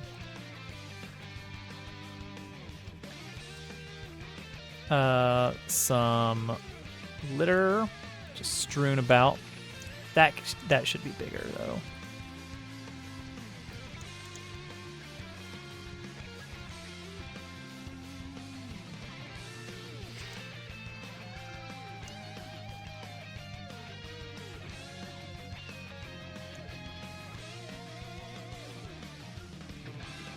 Looks good, looks good.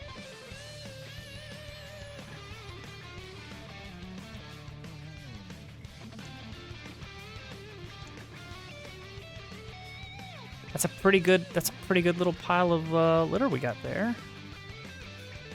I want to knock over one of these cans of beans though.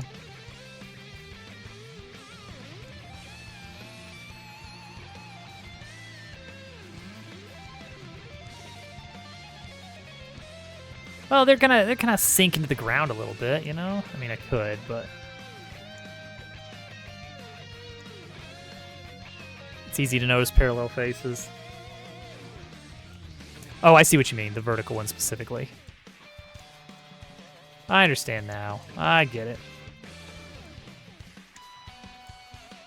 Just give it a little random spin around. Welcome back in. Yeah, I've been running the automatic 3 minutes so that people don't have to get pre-rolls. All right, that looks like a nice pile of trash there. Let's see if it works out here.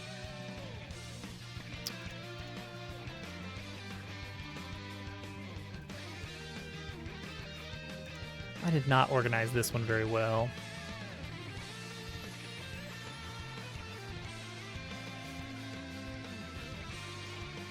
Or trash.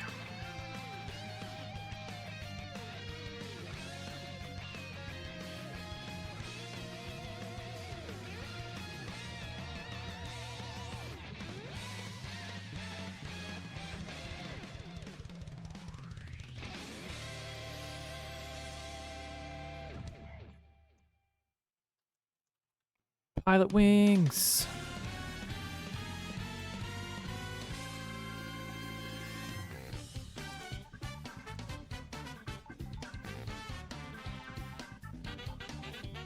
Fighting.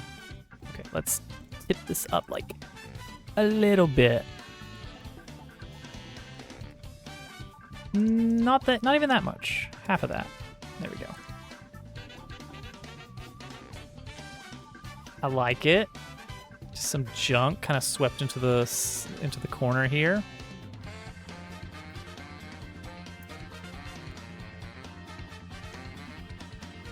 It would be nice to have variants of this.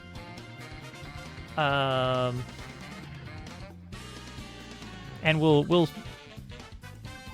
throw a few of these in random spots. Let's see how that looks for now. We'll randomize rotation. The purple is a little bit bright, actually. That's true. Yeah, I could make a whole paper clutter. Let's see here. So right now, these four right here.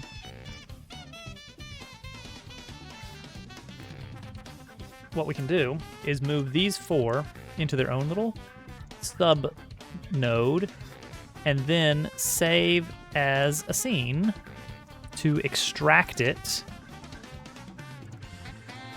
as litter pile. And now litter pile can also be placed on its own.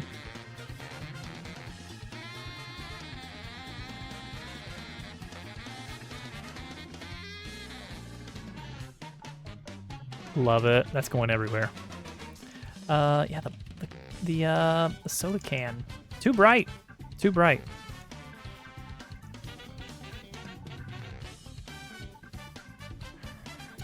Let's see here. No, that looks awful. How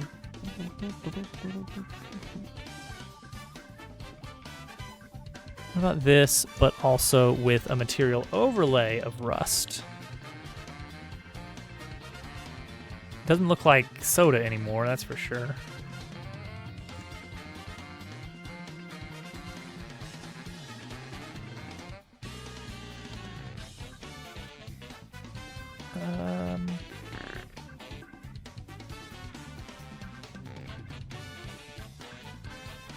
How's that?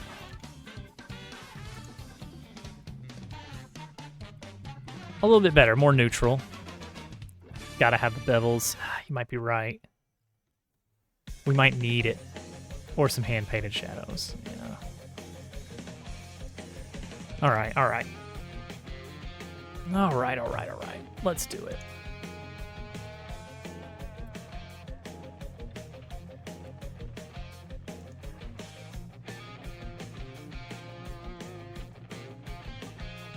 Let's see here. Hang on.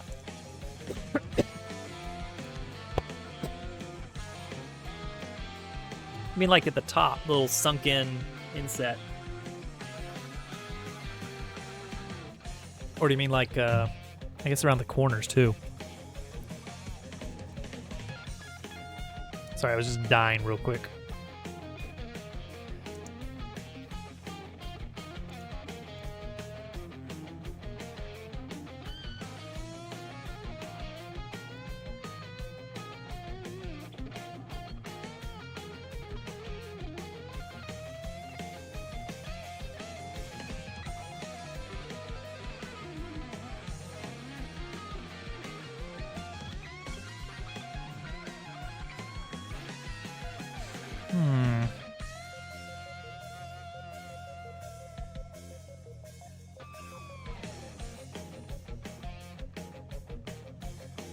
Oh yeah, that looks super good.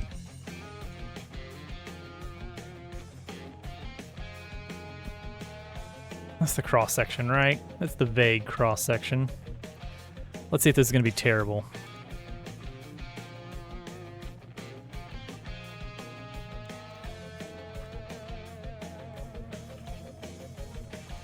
Honestly, not bad.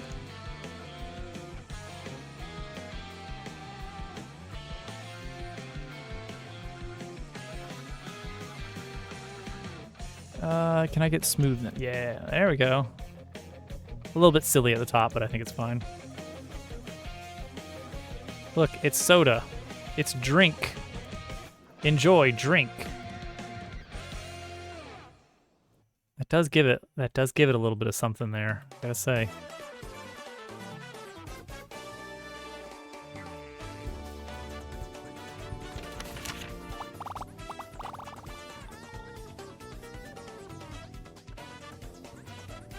I'm down with it.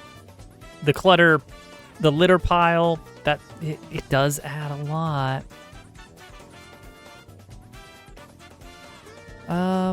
What else we got going on in here? Old busted gears are not out of the question. Just a random plank of wood would be great to add in.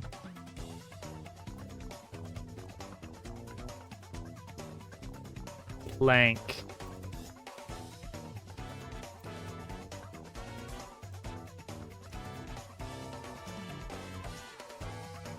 No way. Not a problem at all.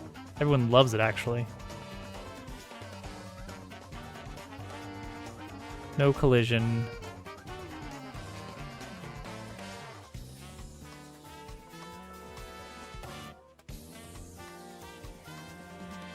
It's a stubby little plank.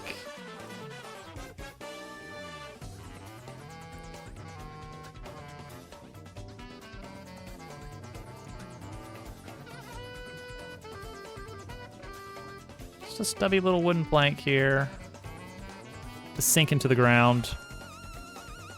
I sure don't.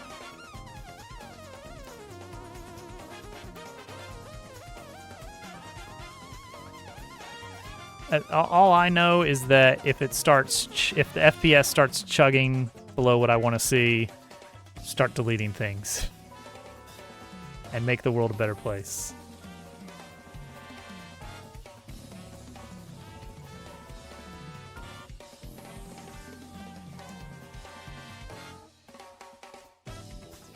Oh, that's very small. It's too small. I didn't know. I didn't know it was too small.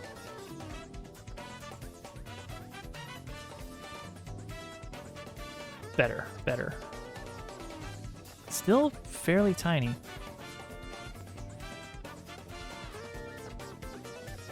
Size relative to screen space. It makes sense. I think it's still too small. Like, I don't want it to stand out. You know what? I think I do remember seeing a video that, I don't know why I even watched it, but it was like, that looks interesting. And it went in depth on that.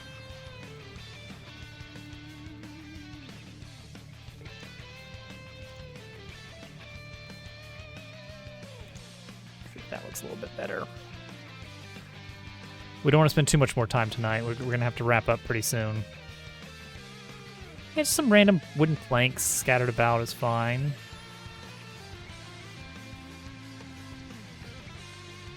Just a little random plank or two here and there.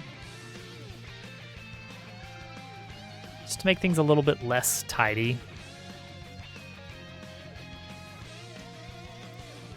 The papers are really good for this. Just make sure we twist them around a bit here and there. And we can even have a few of them sprinkled together to make different types of piles.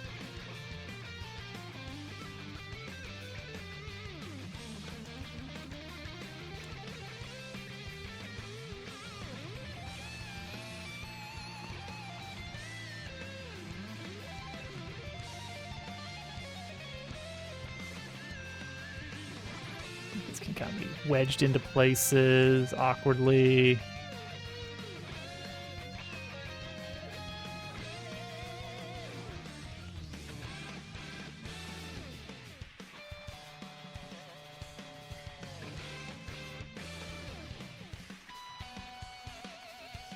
Cool, cool, cool.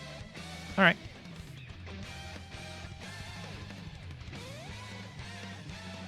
That does look pretty good, actually. I like it. I like what we got going on here. Just a little bit of rubbish, a little junk scattered around.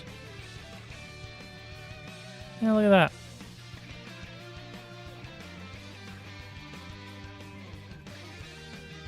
All right.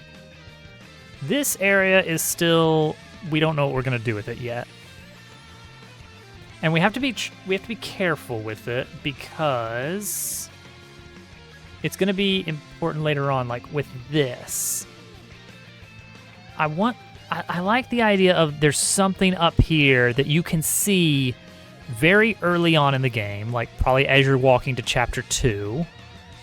There's something going on that you can see here, but you can't get to it until you get a new movement ability that actually lets you kind of like effectively just scale this wall.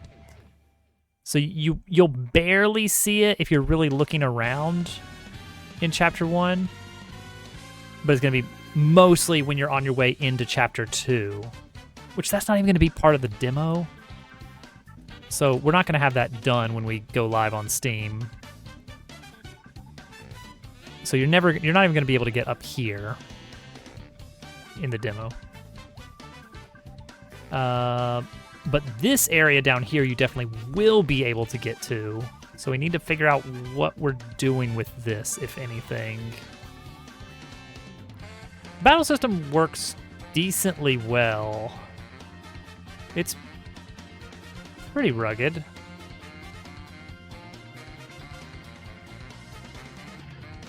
I don't like the set very much. It needs more light, I think. It's kind of dark. Hold that thought. Battle sets. This one.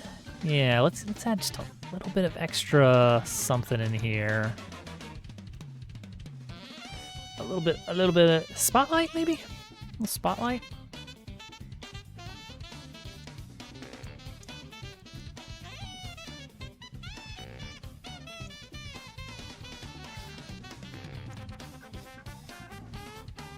With a shadow.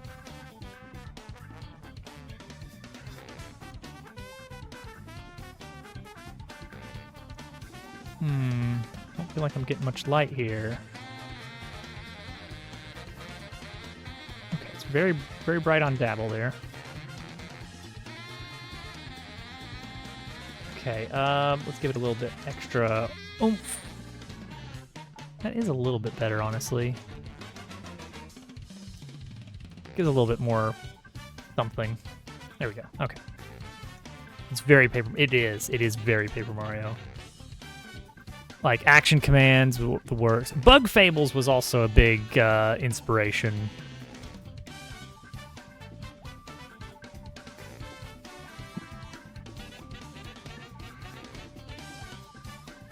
There we go. The usual fare.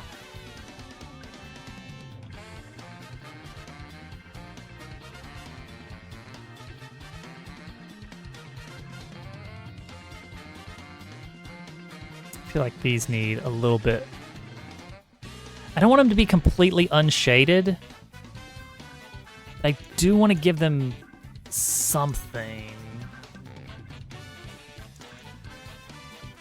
What do I want to give them? What do I want to give them?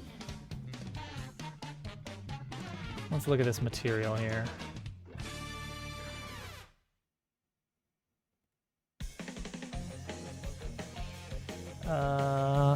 Is that gonna give me much of anything?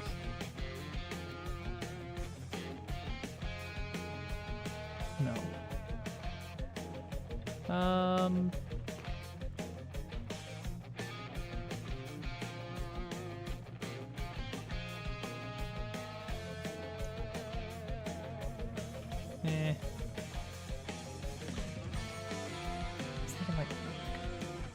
Rim light would be good.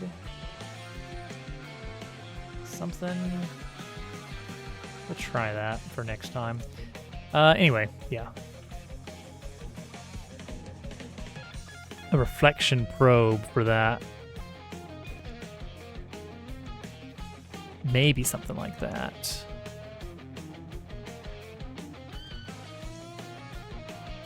Because since it's always such a low angle, you're not going to get the built-in horizon-based. Why does this look so polygon? I didn't smooth that edge in Blender. This one is Blender. Don't look at too close. Don't look too close. Let's see here. Emission. Never really worked with this. Considering how far away you're gonna see it. There we go. That's it. That's what I want. That's it right there. Yeah. I think that's it.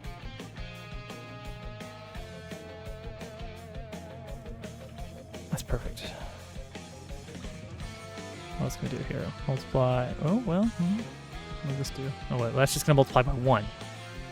Dummy. How is this supposed to work? Just unshade it. Just make it bright yellow forever. Yeah, I don't know.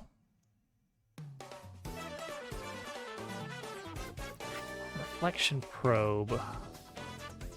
Is that what I want? I mean, I'm willing to give it a go and see if that does anything.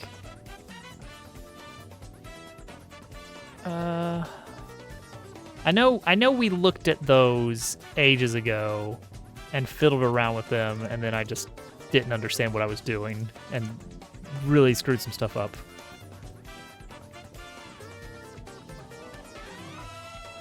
In the scene, yeah. Let's see if this... And it's on fast, so it should only do it once, so it shouldn't be a huge performance. Oh, right. I need to turn this test chest into coins, please.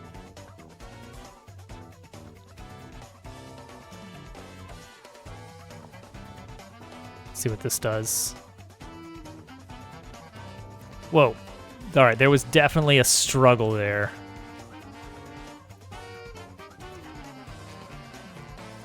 Why do you even have this? Get this out of here. Get this out of here. Okay, that definitely struggled for a bit. Because it was computing it once for each, right? As soon as it spawned. So what if we didn't have this, but the chest had it?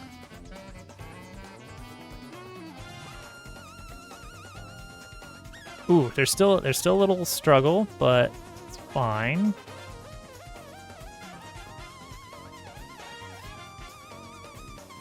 I say that doesn't look great.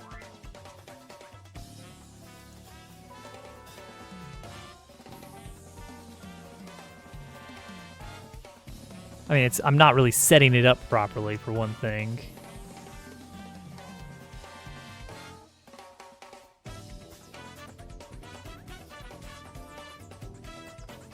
What is this other stuff we can fiddle around with? What is emission supposed to do here? The body emits light. Emitting light makes the object appear brighter. The object can also cast light on other objects. Versus rim effect is enabled. Increases the brightness at glancing angles on an object. It feels like that's what I would want. But it's like barely noticeable. I didn't notice anything. Maybe if I get some glancing angle. Oh, I get that a little bit. That is slight. A Fresnel, of course. Let's get a Fresnel up in here. Filter properties. Okay, it wasn't going to be that easy. Look at all the things. Look for the Fresnels. Search for the Fresnels.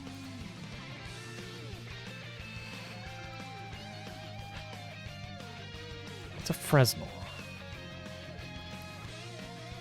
Oh, is that just like a...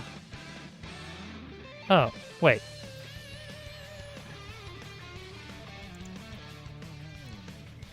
Oh, it's part of Rim... Oh, okay. Oh. So it should just be working then.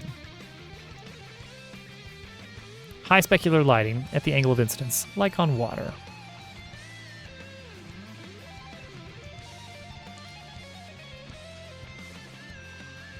I see, yes.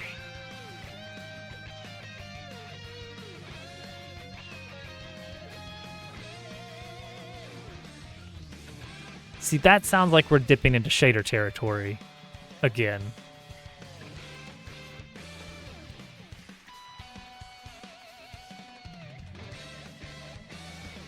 What if? What if? Can I mess with this? Is this going to let me do the dumb thing I want to do? I hope it doesn't. It would let me do the dumb thing I'm thinking of doing. Oh no. Oh no, somebody stop me. Uh-oh. Uh-oh. Uh-oh, I'm about to do dumb things.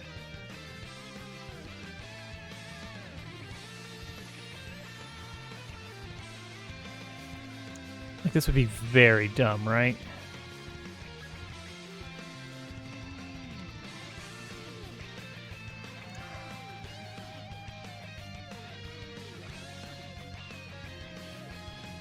Oh yeah, that would be dumb to do. That's not the way to do that.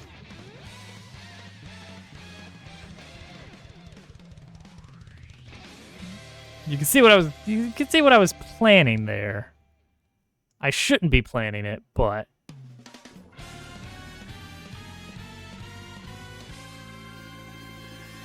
just kind of experimenting a bit here, just kind of testing some things, you know?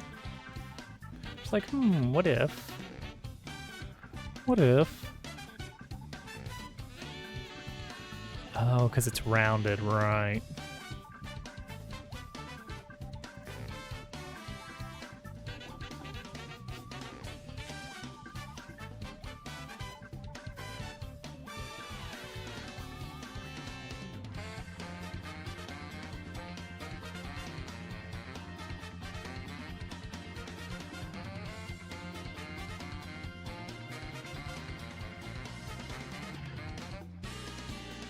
Yeah, that would not work as is. That's all right.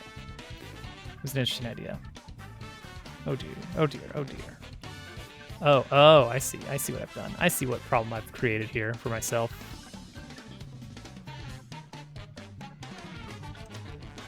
If I make this unique, though, then do dumb stuff.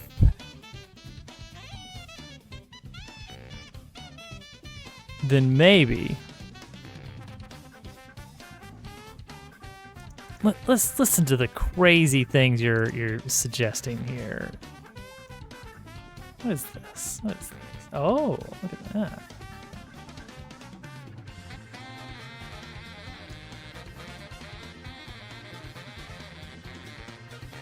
that. Emission enabled. Super high energy. I don't see it at all. I don't see it. Oh wait, add. Oh! Look what we did. Look what dumb stuff we've done here. All right, hold on. Give it a nice gold banana. Nice. See, that just looks yellow. That's bordering on green, weirdly. Okay, bring that back down. Yeah, I did the Wind Waker thing. I did the thing they did in Wind Waker, where it's just like invert the faces and make it a little bit bigger. And it's close enough. That's what they did in Wind Waker. Wind Waker. Photon, what's up? Let's see what this looks like.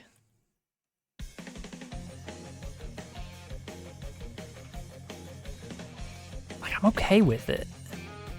But the real question is, how does it look in the dark? So we have to go to scene H, which is the scene in the dark.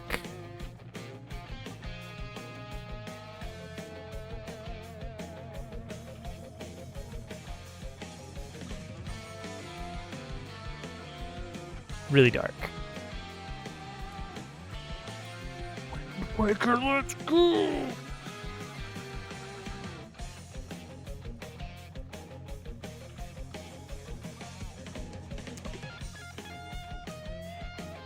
That's kind of cool. I'm not gonna lie. It's not really what I thought would happen, but it's kind of cool. See, I thought like the emitting light would cast light onto other objects. Will cast light onto other objects if a such and such light map SDFGI voxel GI is used and this object is used in baked lighting. Oh. Yeah. But honestly, that's already pretty good. Now, what if instead of doing emission, what if we did just unshaded. We get basically the same effect. Right? So let's change it back, but let's make the energy multiplier huge. No, see, like, you can't even tell. You can't even tell.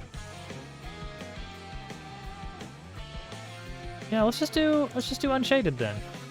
It's fine.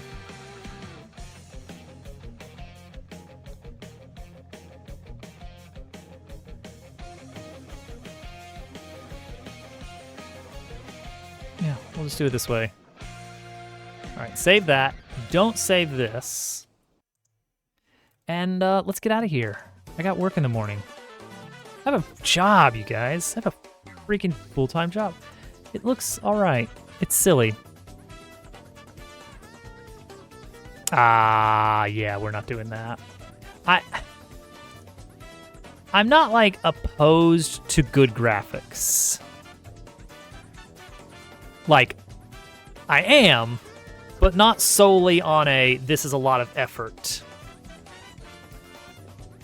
Part of it is, I don't know what part of it is. Part of it is I'm like, well, I don't want it to look too good. That sounds really dumb. It's like, I want things to look just the right amount of good. But then sometimes I get a little carried away, and I accidentally make stuff that actually looks good. And I'm like, oh no, maybe we can keep that one. It's one of ours. Yeah. It's like, surely this is so straightforward. Okay, so our main accomplishment tonight is scooting these stairs back a little bit. Which I'll take it. You know what? This area's looking good. We're gonna add more clutter tomorrow. I gotta keep an eye on the frame rate in this room.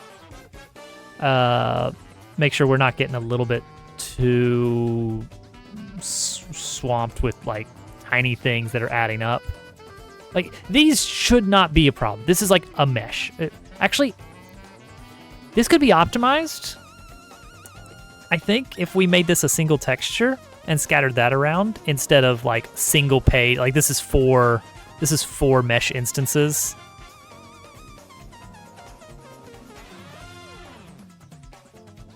So it's like that is going to add up. It's not using, what is it using? I selected the one that I'm pretty sure is the baby one that doesn't cost much. Which in this case, I did choose alpha, just straight up alpha transparency. Oh, scissors would be cheaper, wouldn't it? Because it's just on or off.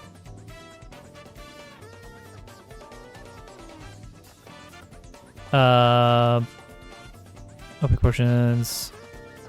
Oh yeah, alpha is the slowest to render.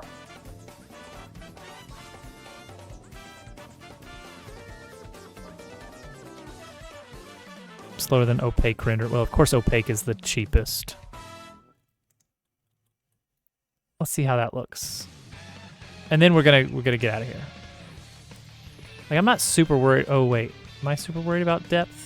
Oh, it does do a little bit of wiggling. Yeah, that too. We got some serious Z fighting because these are stacked right on top of each other. But we could just offset them slightly. You know, just like a little bit of...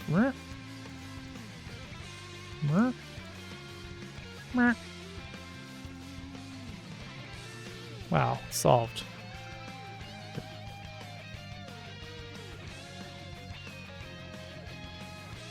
See, you can't even tell. You can't even tell that there's depth in here. All right, we'll add a lot more of those. The important thing is edit the source scene, and then that way if we need to make changes, we don't have to make changes to all our different little piles of litter. We just make it once. Very straightforward. Who we raiding? D. Adidas.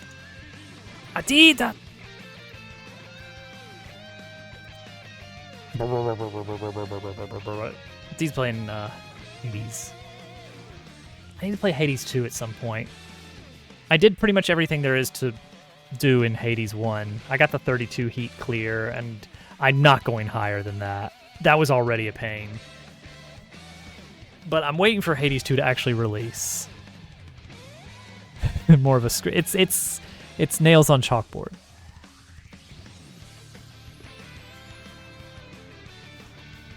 It's like scraping a razor blade across a piece of old metal. I did. Shaw. Everyone, thank you for hanging out. We got a lot done tonight, despite what it looks like. The big thing I still want to do for this area that's really going to define a lot of what we do going forward is making up some reason why you're not allowed to use these stairs until after Chapter 1.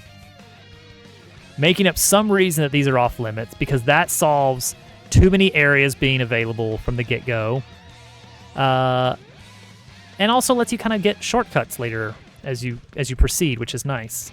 So we're going to come up with some dumb reason why you can't use the stairs. Like this whole area is going to have a rope off something, I don't know. Bye, everybody. Have a good night. I'll be back on Wednesday. Yay. Whee!